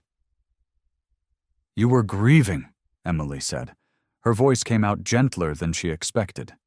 Margaret looked at her. Her eyes were wet again. "So were you," Margaret said quietly. "And you had 2 brand new babies and no one helping you. I let Thomas step in because I could not do it myself. I thought he was being helpful." She shook her head. "I never once questioned him." Emily understood that. She understood it more than she wanted to. Grief had a way of making people trust the wrong things. It made you accept whatever felt like help because help was so rare and the pain was so loud. Jack gathered the copied pages carefully and slid them back into the manila folder. He handled them with the same deliberate steadiness he seemed to bring to everything. Nothing rushed, nothing careless. "Ray can meet us tomorrow morning," he said, looking at Emily. "He lives about 40 minutes from here. If Thomas used those originals anywhere official, there should be a trail." He paused. "We're going to find it." Emily nodded slowly. But sitting there in Margaret's living room with Daniel's signature under her fingertips, what she felt was not anger. It was something heavier and quieter than that. She thought about Daniel working on that letter for 3 days, choosing his words carefully, trying to make sure she would feel his love even after he was gone. And somewhere out there, that letter was sitting in a box or a drawer or a file, hidden away by someone who had no right to it. She was going to get it back, whatever it took. Ray was a small, sharp-eyed man in his 60s with a gray beard and reading glasses pushed up on his forehead. He had spent 30 years tracking down missing documents for insurance companies, and when he looked at the copied pages Jack brought him, he did not say much. He just nodded slowly and picked up the phone. It took him less than 2 hours. Thomas Carter had submitted Daniel's original documents to a private financial office 2 counties over. He had filed the dispute paperwork using Daniel's signature and had listed himself as a secondary beneficiary on a technicality that did not legally exist. The original letter and the savings account information were both still sitting in a filing cabinet at that office, flagged as part of an unresolved claim. Ray made 3 calls. A woman named Greta at the financial office confirmed everything. By late morning, Emily and Jack were standing in a small waiting room with beige walls and a fern that needed watering. Emily held the twins in their carriers, one on each arm. Lily had fallen asleep. Rose was watching the ceiling fan turn slowly above them with wide, serious eyes. Thomas arrived 20 minutes after they did. He walked in looking calm and certain of himself, the same quiet, unremarkable man Emily remembered from the holidays. He stopped when he saw her. Then he saw Jack standing beside her, arms crossed, with that steady, patient look in his eyes that left no room for argument. Thomas's calm did not last long. Emily did not raise her voice. She did not need to. She had spent weeks in grief and cold and fear, and she had come out the other side of all of it still standing. A man like Thomas did not frighten her anymore. "You knew what Daniel wanted," she said simply. "And you took it anyway." Thomas tried to speak. He started 2 sentences and finished neither of them. Greta brought the documents out 20 minutes later. Emily signed what needed to be signed. Jack stood beside her the whole time, solid and quiet, like a wall between her and anything else that might try to hurt her. Thomas left without speaking another word. Emily did not watch him go. She did not need to. On the drive back to Margaret's house, Emily held the envelope in her lap. The original envelope, slightly worn at the corners, with her name written in Daniel's handwriting across the front. Just her name. Emily. The letters were careful and neat, like he had taken his time. She did not open it in the car. She waited until they were back at Margaret's kitchen table, with a cup of tea in front of her, going slowly cold. Jack had taken the twins into the living room, and she could hear him talking to them in that low, gentle voice he used, the one that sounded nothing like what strangers expected from him. Margaret sat across the table but said nothing. She understood. Emily opened the envelope. The letter was 3 pages, handwritten on lined paper. Daniel's handwriting was uneven in places, like he had stopped and started again. Like some of the words had been hard to find. He wrote about Lily and Rose. He wrote about the way Emily laughed when something surprised her. He wrote about a morning they had spent sitting on the porch of a rented cabin 3 years ago, watching it rain, not saying anything at all, and how that had been one of the happiest mornings of his life. He wrote that he was sorry he could not be there. He wrote that he knew she would be okay, not because life would be easy, but because she was the kind of person who found a way. Emily pressed her fingers to her mouth. She could feel him in every word. Not his absence. Him. His warmth. His patience. His steady and quiet love. She read the letter twice without stopping. Outside, the sky had shifted. The light through the kitchen window had gone pale and flat, the kind of pale that meant weather was coming. Jack stepped into the kitchen doorway, Rose tucked against his chest, and glanced out the window with a look Emily recognized. He had already seen it, too. "Storm coming?" he said quietly. The news came through Jack's radio just after dinner. A boy, 7 years old, named Cole. He had been playing near the edge of the Whitmore Trail when the storm rolled in faster than anyone expected. His mother had called out for him and found only his boot prints in the snow leading towards the mountain road. The county sheriff had put out a call for help. Jack was already moving before Emily could say a word. She watched him pull on his heavy jacket, the one lined with thick fleece that he kept hung by the door. His hands worked the zipper with calm, practiced speed. He checked his flashlight. He checked the small emergency pack he kept ready on the shelf near the window. Every movement was quiet and sure, like a man who had done this before and would not be talked out of it. Jack. Emily set Rose down in the little seat by the couch and stepped toward him. Her voice came out steadier than she felt. He looked at her. "It's a kid," he said simply. She knew that. She had heard the radio, too. A 7-year-old boy out in those mountains while the sky outside pressed down dark and heavy, the wind already pushing hard against the windows. She knew exactly what that meant. She also knew she could not argue with the look on his face. "Where on the Whitmore Trail?" she asked instead.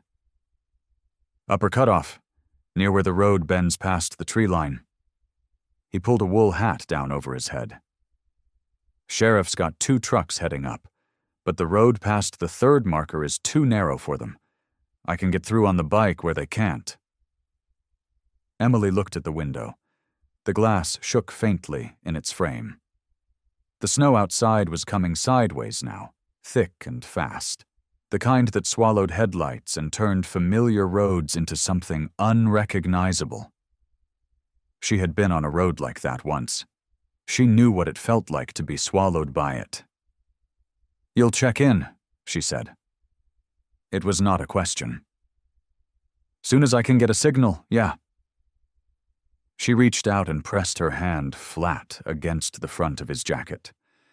She could feel the solid steadiness of him beneath the fabric, this man who had pulled her out of the cold, who had sat with her babies in the dark so she could sleep, who had stood beside her in a beige waiting room without saying a single unnecessary word, just being there, the way she was starting to understand he always was.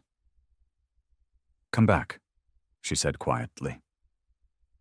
Jack put his hand over hers for just a moment. His palm was warm and rough, and the weight of it felt like a promise. Then he was out the door.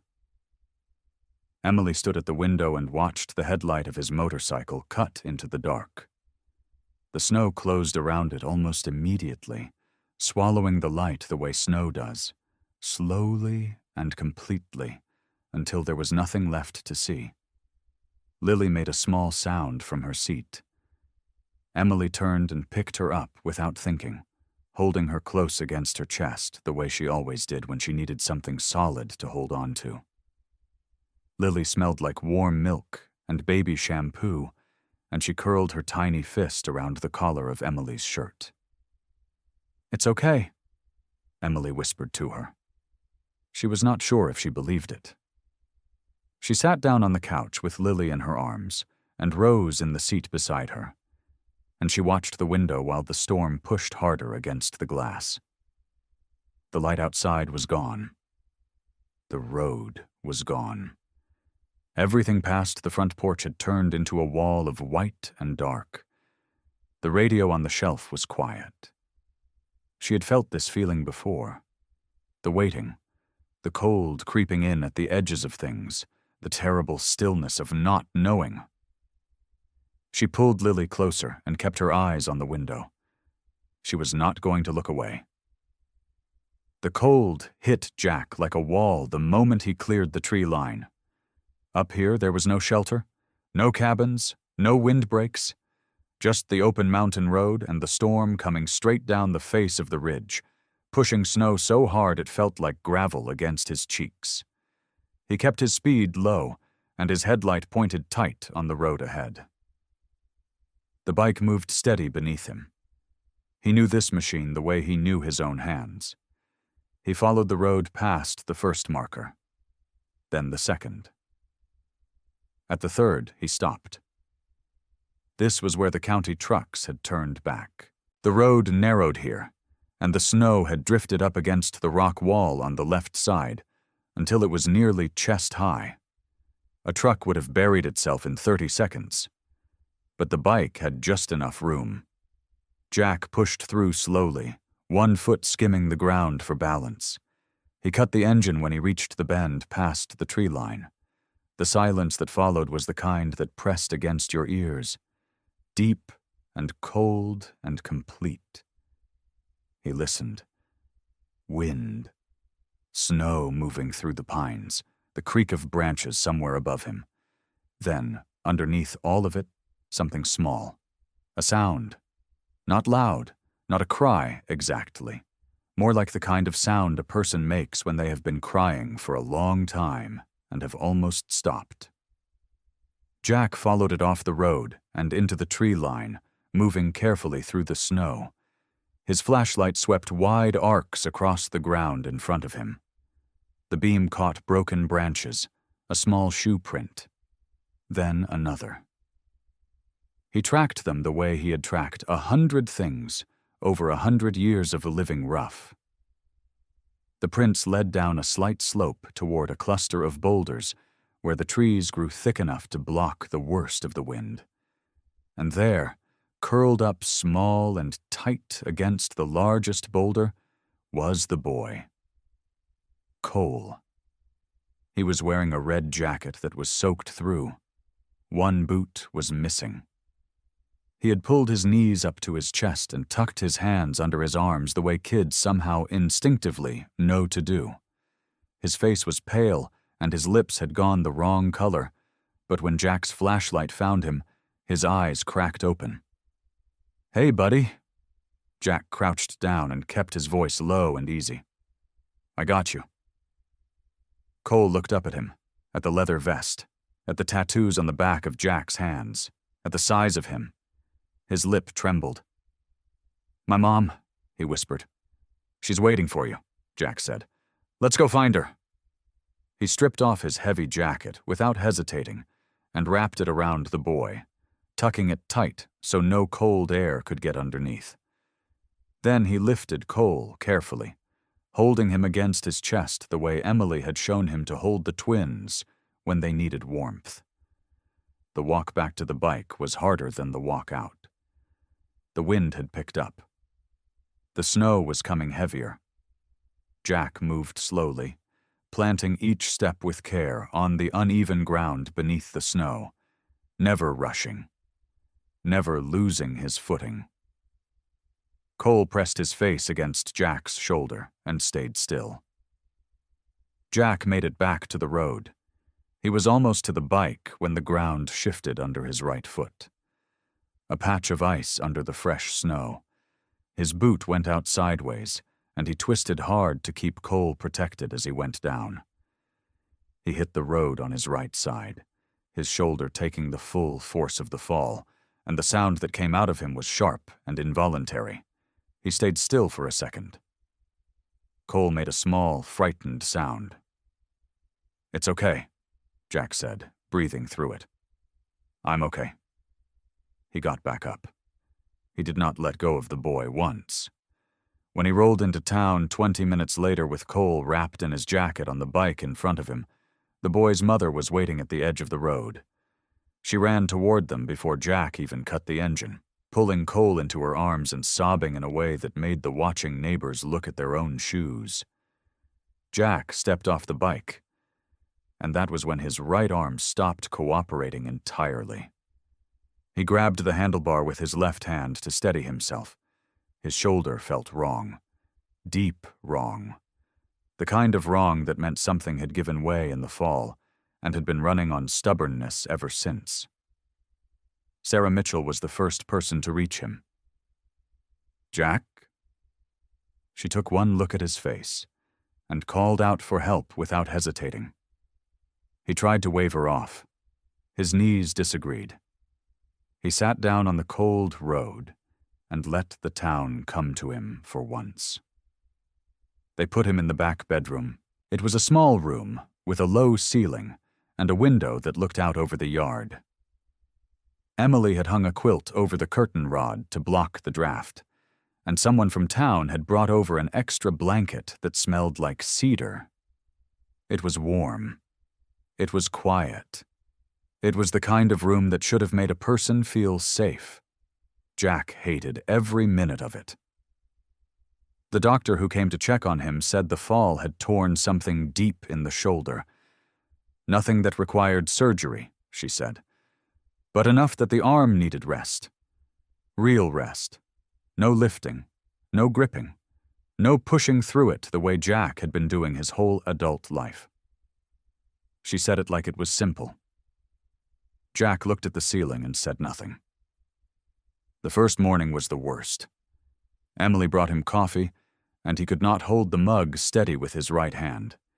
He had to take it with his left, and it felt wrong in a way that went beyond the physical. His whole life, his hands had been the thing he trusted most. They fixed engines. They carried people. They did what needed doing when nobody else could. Now one of them just hung there, useless. He watched Emily move through the small house that day. She fed the twins and rocked them and folded laundry one-handed, while holding little Grace against her shoulder. She did it all without complaint, without asking for help, just moving steady and quiet from one task to the next. She had been doing it since the moment she got here, since before that even. She had been doing hard things alone for a long time. And here he was, taking up a bedroom and needing his coffee carried to him. By the third day, the stillness had settled into something heavier than frustration. He started thinking too much. That was always the danger when Jack Morgan had nothing to do with his hands. His mind went places he did not usually let it go. He thought about his brother, about the years after the funeral when he had poured everything into the road and the bike and the brotherhood because those things did not leave. He thought about his ex-wife and the look on her face when she told him he was always more comfortable protecting strangers than being present with the people who loved him. He had told himself she was wrong. He was not so sure anymore. On the fourth evening, Emily sat in the chair by the window after the twins had gone to sleep. She had brought her own cup of tea, and she just sat there in the quiet with him, not trying to fill the silence, not asking how he was feeling. Just present. It made him feel worse, somehow. "You don't have to keep checking on me," he said. "I know," she said. She did not move. He looked at the ceiling. "I'm not good at this part."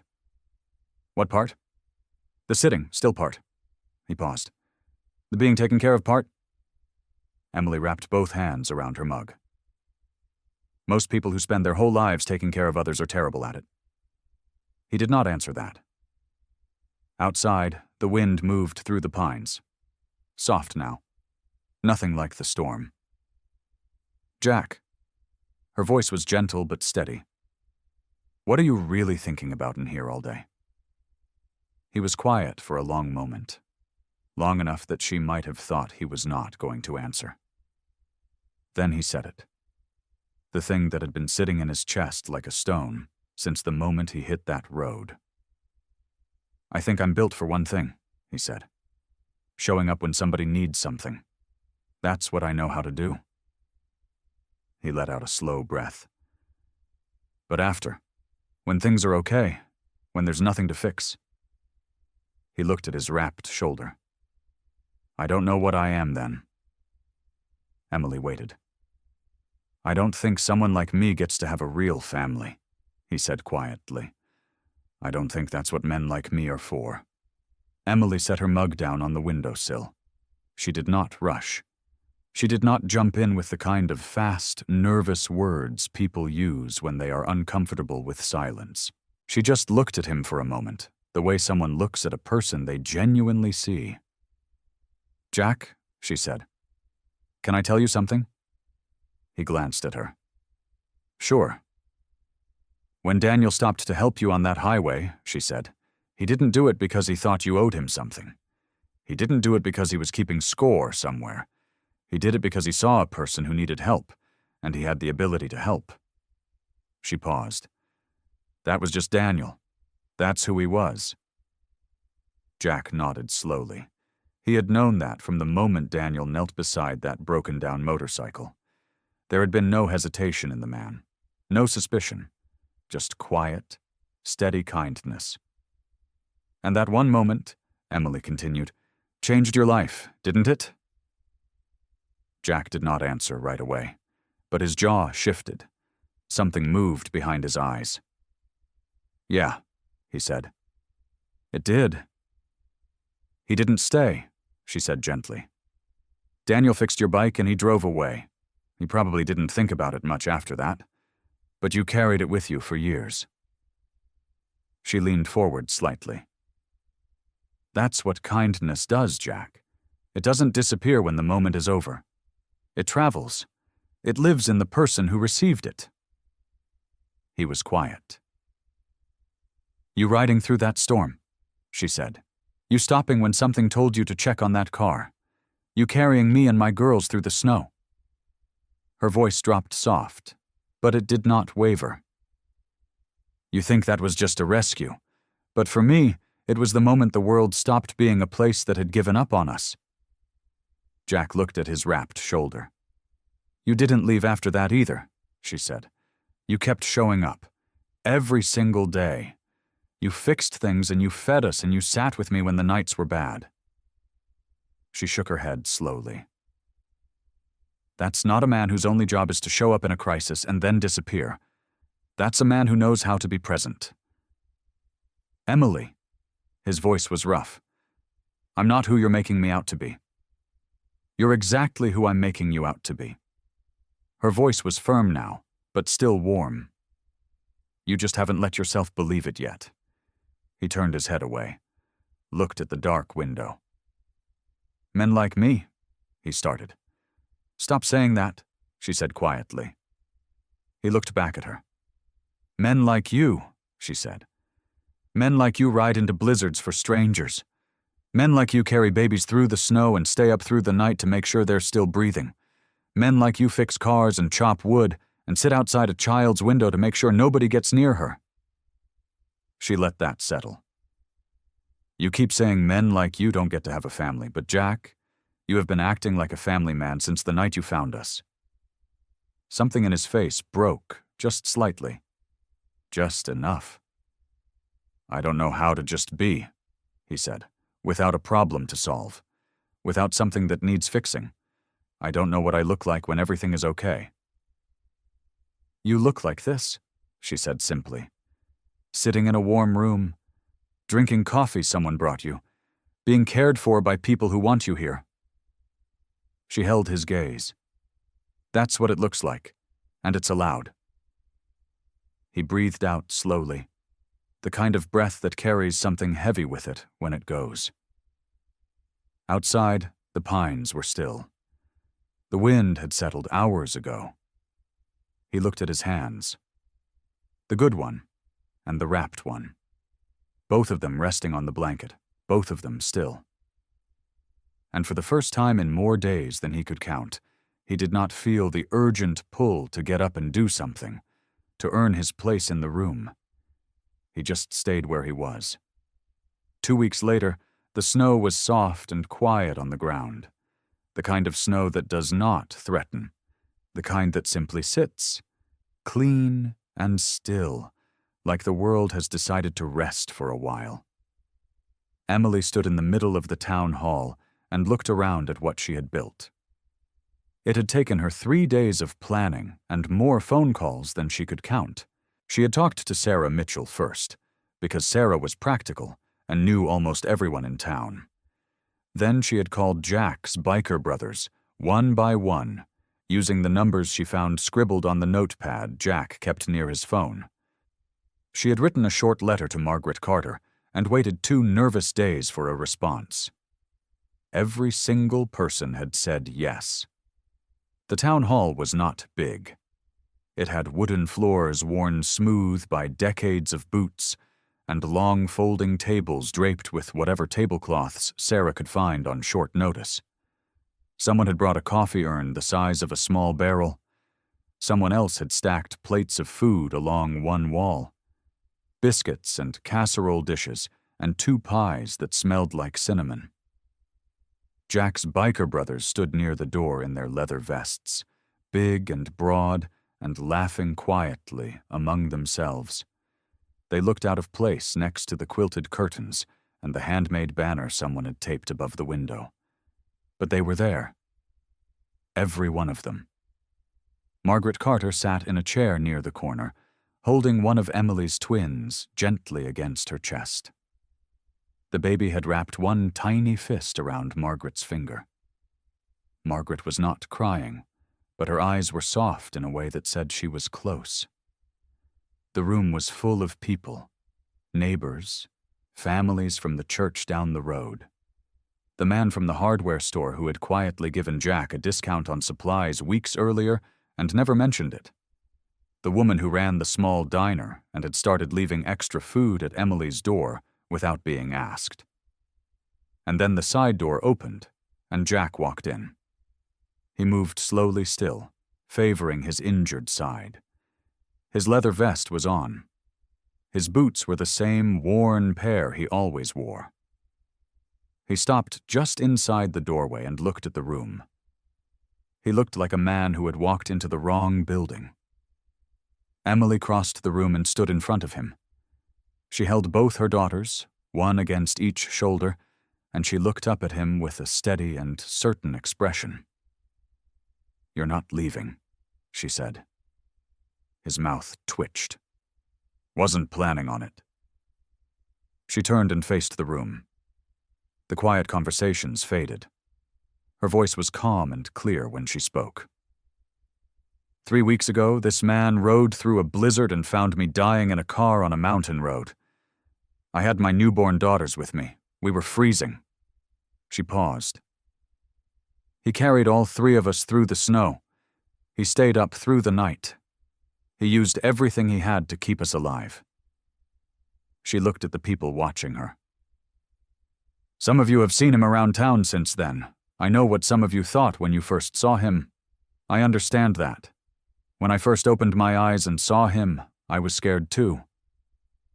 A few heads dipped slightly, honest and quiet.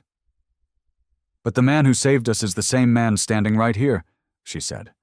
"He is the same man who has chopped wood and fixed a broken step and sat with me through the worst nights of my life. He showed up, Every single day. Not because he owed us anything, because that is who he is. The room was completely still. Then one of Jack's biker brothers, a broad man with a gray beard and kind eyes, started to clap. Slow and steady at first, and then the room joined him. Jack stood in the doorway while the sound filled the old wooden hall and surrounded him completely.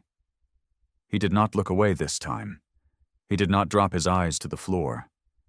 He stood there and let the moment reach him. Months passed. The snow melted slowly, then all at once. The mountain roads became soft mud, then dry gravel, then hard-packed dirt that smelled like pine and warm earth. Spring came to the valley the way it always does up in the high country. Quietly at first, then suddenly everywhere. Emily's new home sat about half a mile down the road from Jack's cabin. It was small, 2 bedrooms, a narrow kitchen, and a front porch that caught the afternoon sun. The floorboards creaked in 2 spots near the hallway. The back window had a draft she never fully fixed. But the roof was solid and the heater worked, and there was a small yard where the grass came in thick and green when the weather warmed. Daniel's savings had made it possible. Not extravagant, not even close, but enough. Enough for first and last month's rent. Enough for 2 small cribs and a second-hand rocking chair and a week's worth of groceries. Enough to stand on her own 2 feet for the first time since the night she had lost everything. She thought about Daniel every day, not always with pain. Sometimes just with a quiet kind of gratitude, the way you think about someone who loved you well and left something lasting behind. She had read his letter so many times that the folds in the paper had gone soft. She kept it in the drawer beside her bed. The girls were growing fast. Lily had Daniel's forehead, wide and smooth and calm, even when she was furious about something. May had his eyes, that steady brown that seemed to take everything in before deciding how to react. Emily watched them sometimes from across the room and felt 2 things at once: a grief she could not name, and a love so big it filled every corner of her chest. She was not alone in watching them grow. Jack came by most days, sometimes early, before Emily had finished her first cup of coffee, and he would let himself in through the side door and sit down at the kitchen table like he belonged there. Because by then, he did. He would pour himself a cup and wait while Emily got the girls up and fed. He never rushed anything. He just showed up and stayed. He learned which twin was which faster than most people managed. Lily was louder and reached for things before she had any business reaching for them. May was quieter and watched you with those steady brown eyes, like she was deciding something important about you. Jack treated them both with a gentleness that still surprised Emily sometimes. Big hands that had done hard work for decades, now carefully lifting a baby with a practiced calm that said he had figured out exactly how to hold something worth protecting. He fixed the draft in the back window one afternoon without being asked. He built a small wooden step up to the porch because Emily mentioned once, just once, that the jump down was getting harder with a baby on each hip. He brought firewood and left it stacked neatly by the door. He never made a thing out of any of it. The community had wrapped itself around Emily in ways she had not expected. Sarah Mitchell brought casseroles and stayed to talk. Margaret Carter visited on weekends and held the girls with a careful tenderness that made Emily understand, finally and completely, that grief had made them strangers when they should have been family. They were making up for lost time now. Slowly. Honestly. It was enough. One afternoon in late spring, Emily was standing in the kitchen washing bottles when she heard Jack's boots on the porch. The girls were on a blanket on the living room floor, propped against a rolled towel, batting at the small mobile Emily had hung from the coffee table. Jack came inside and crouched down on the floor beside them. May looked up at him first. then Lily, and then, without any hesitation at all, both girls lifted their small arms toward him at exactly the same moment, reaching. Certain. The way babies reach for someone they already know is safe. Emily stood in the kitchen doorway and watched. She did not say a word. She did not need to. The road looked different in late fall. Jack had warned her it would.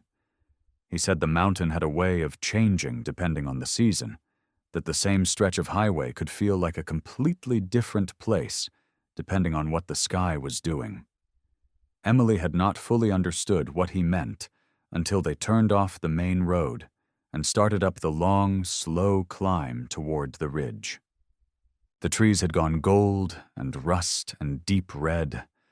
They crowded both sides of the narrow road, pressing close like they were leaning in to listen. The gravel popped under Jack's truck tires in a steady rhythm. Emily held a warm travel mug in both hands and watched the tree line move past her window. In the back seat, Lily and May were strapped into their car seats, bundled in soft jackets the color of autumn leaves. May had fallen asleep before they even left the valley. Lily was still awake, watching the trees with those big, curious eyes that never seemed to stop working. Jack drove without the radio on. He always did, on drives that mattered. Emily knew where they were getting close before she saw the spot. Something in her chest tightened. Not with fear. Not anymore.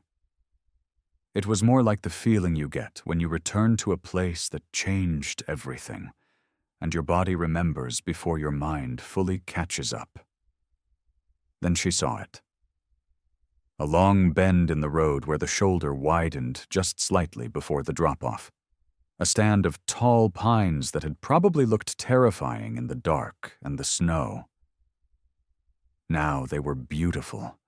Their branches caught the pale afternoon light and threw long shadows across the gravel. "This is it," she said quietly.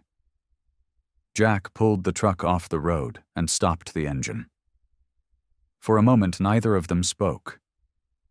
Emily looked out the window at the ordinary stretch of road. It was so quiet. Just the wind moving through the pines and a distant bird calling from somewhere up the slope. Hard to believe that this peaceful, still place had once felt like the end of everything. She had been so cold. She remembered that more than anything else.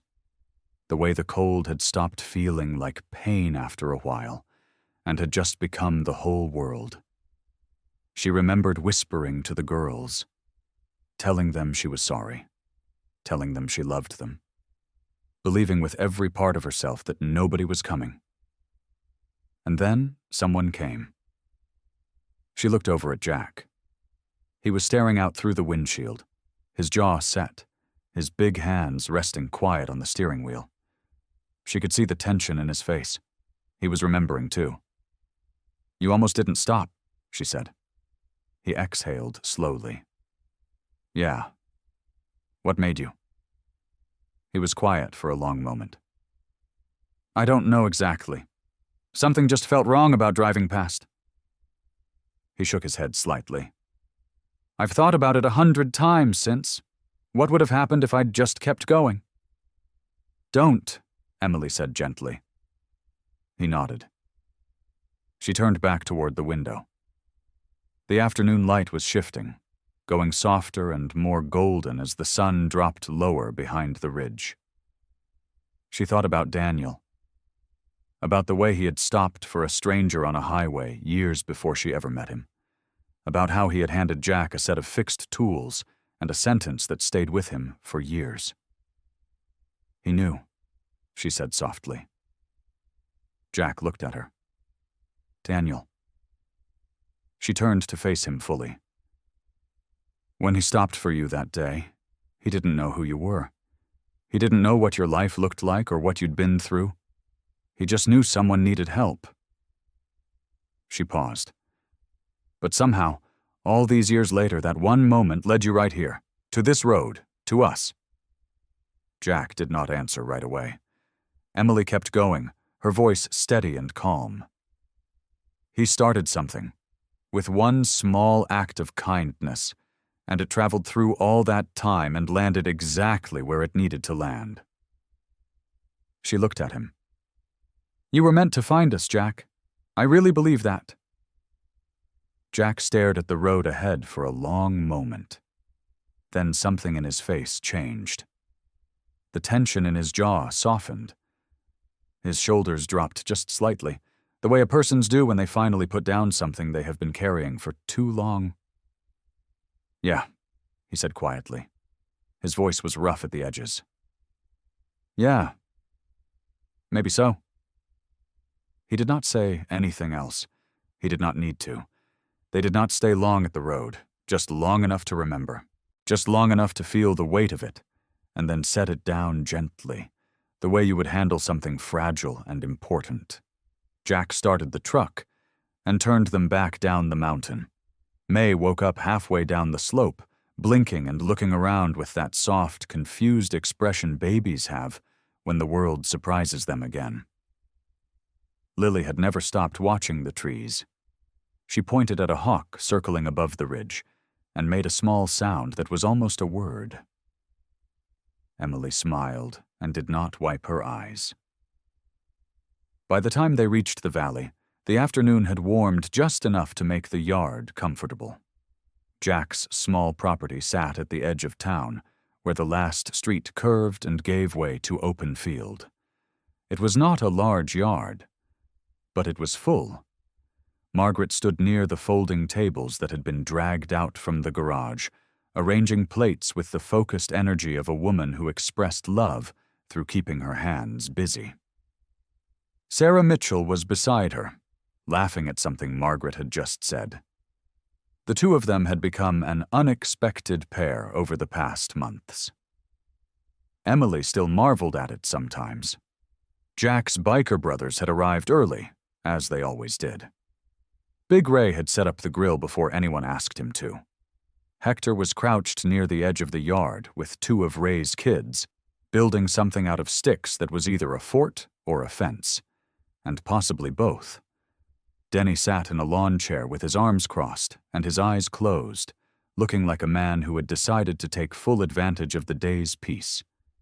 Emily stepped out of the truck and breathed it all in.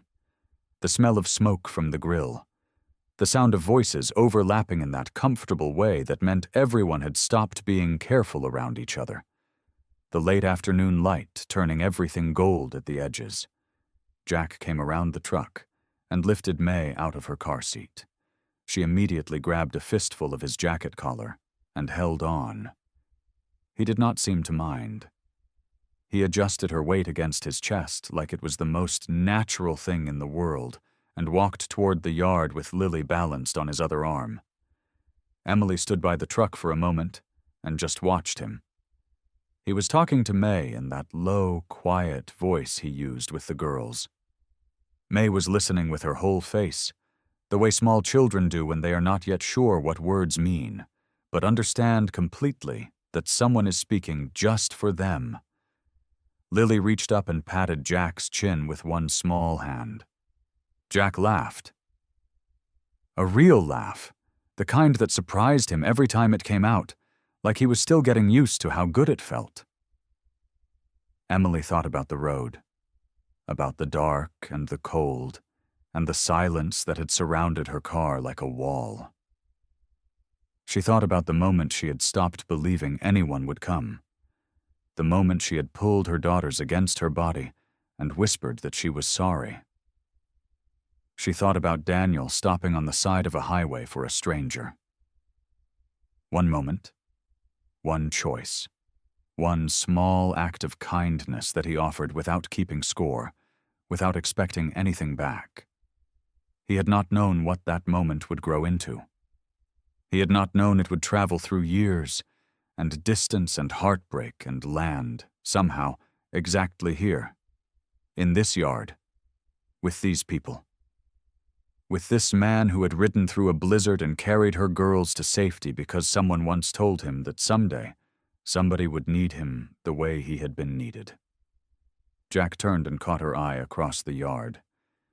He tilted his head slightly, the way he did when he was checking on her without making a thing of it. She smiled at him. He nodded once, slow and sure. And Emily stood there in the golden afternoon light, watching the lonely Hell's Angel hold her daughters like they were the most precious things he had ever been trusted with. And she knew. She knew it all the way down to her bones. The mother abandoned in the snow had found hope. The lonely Hell's Angel had found a family.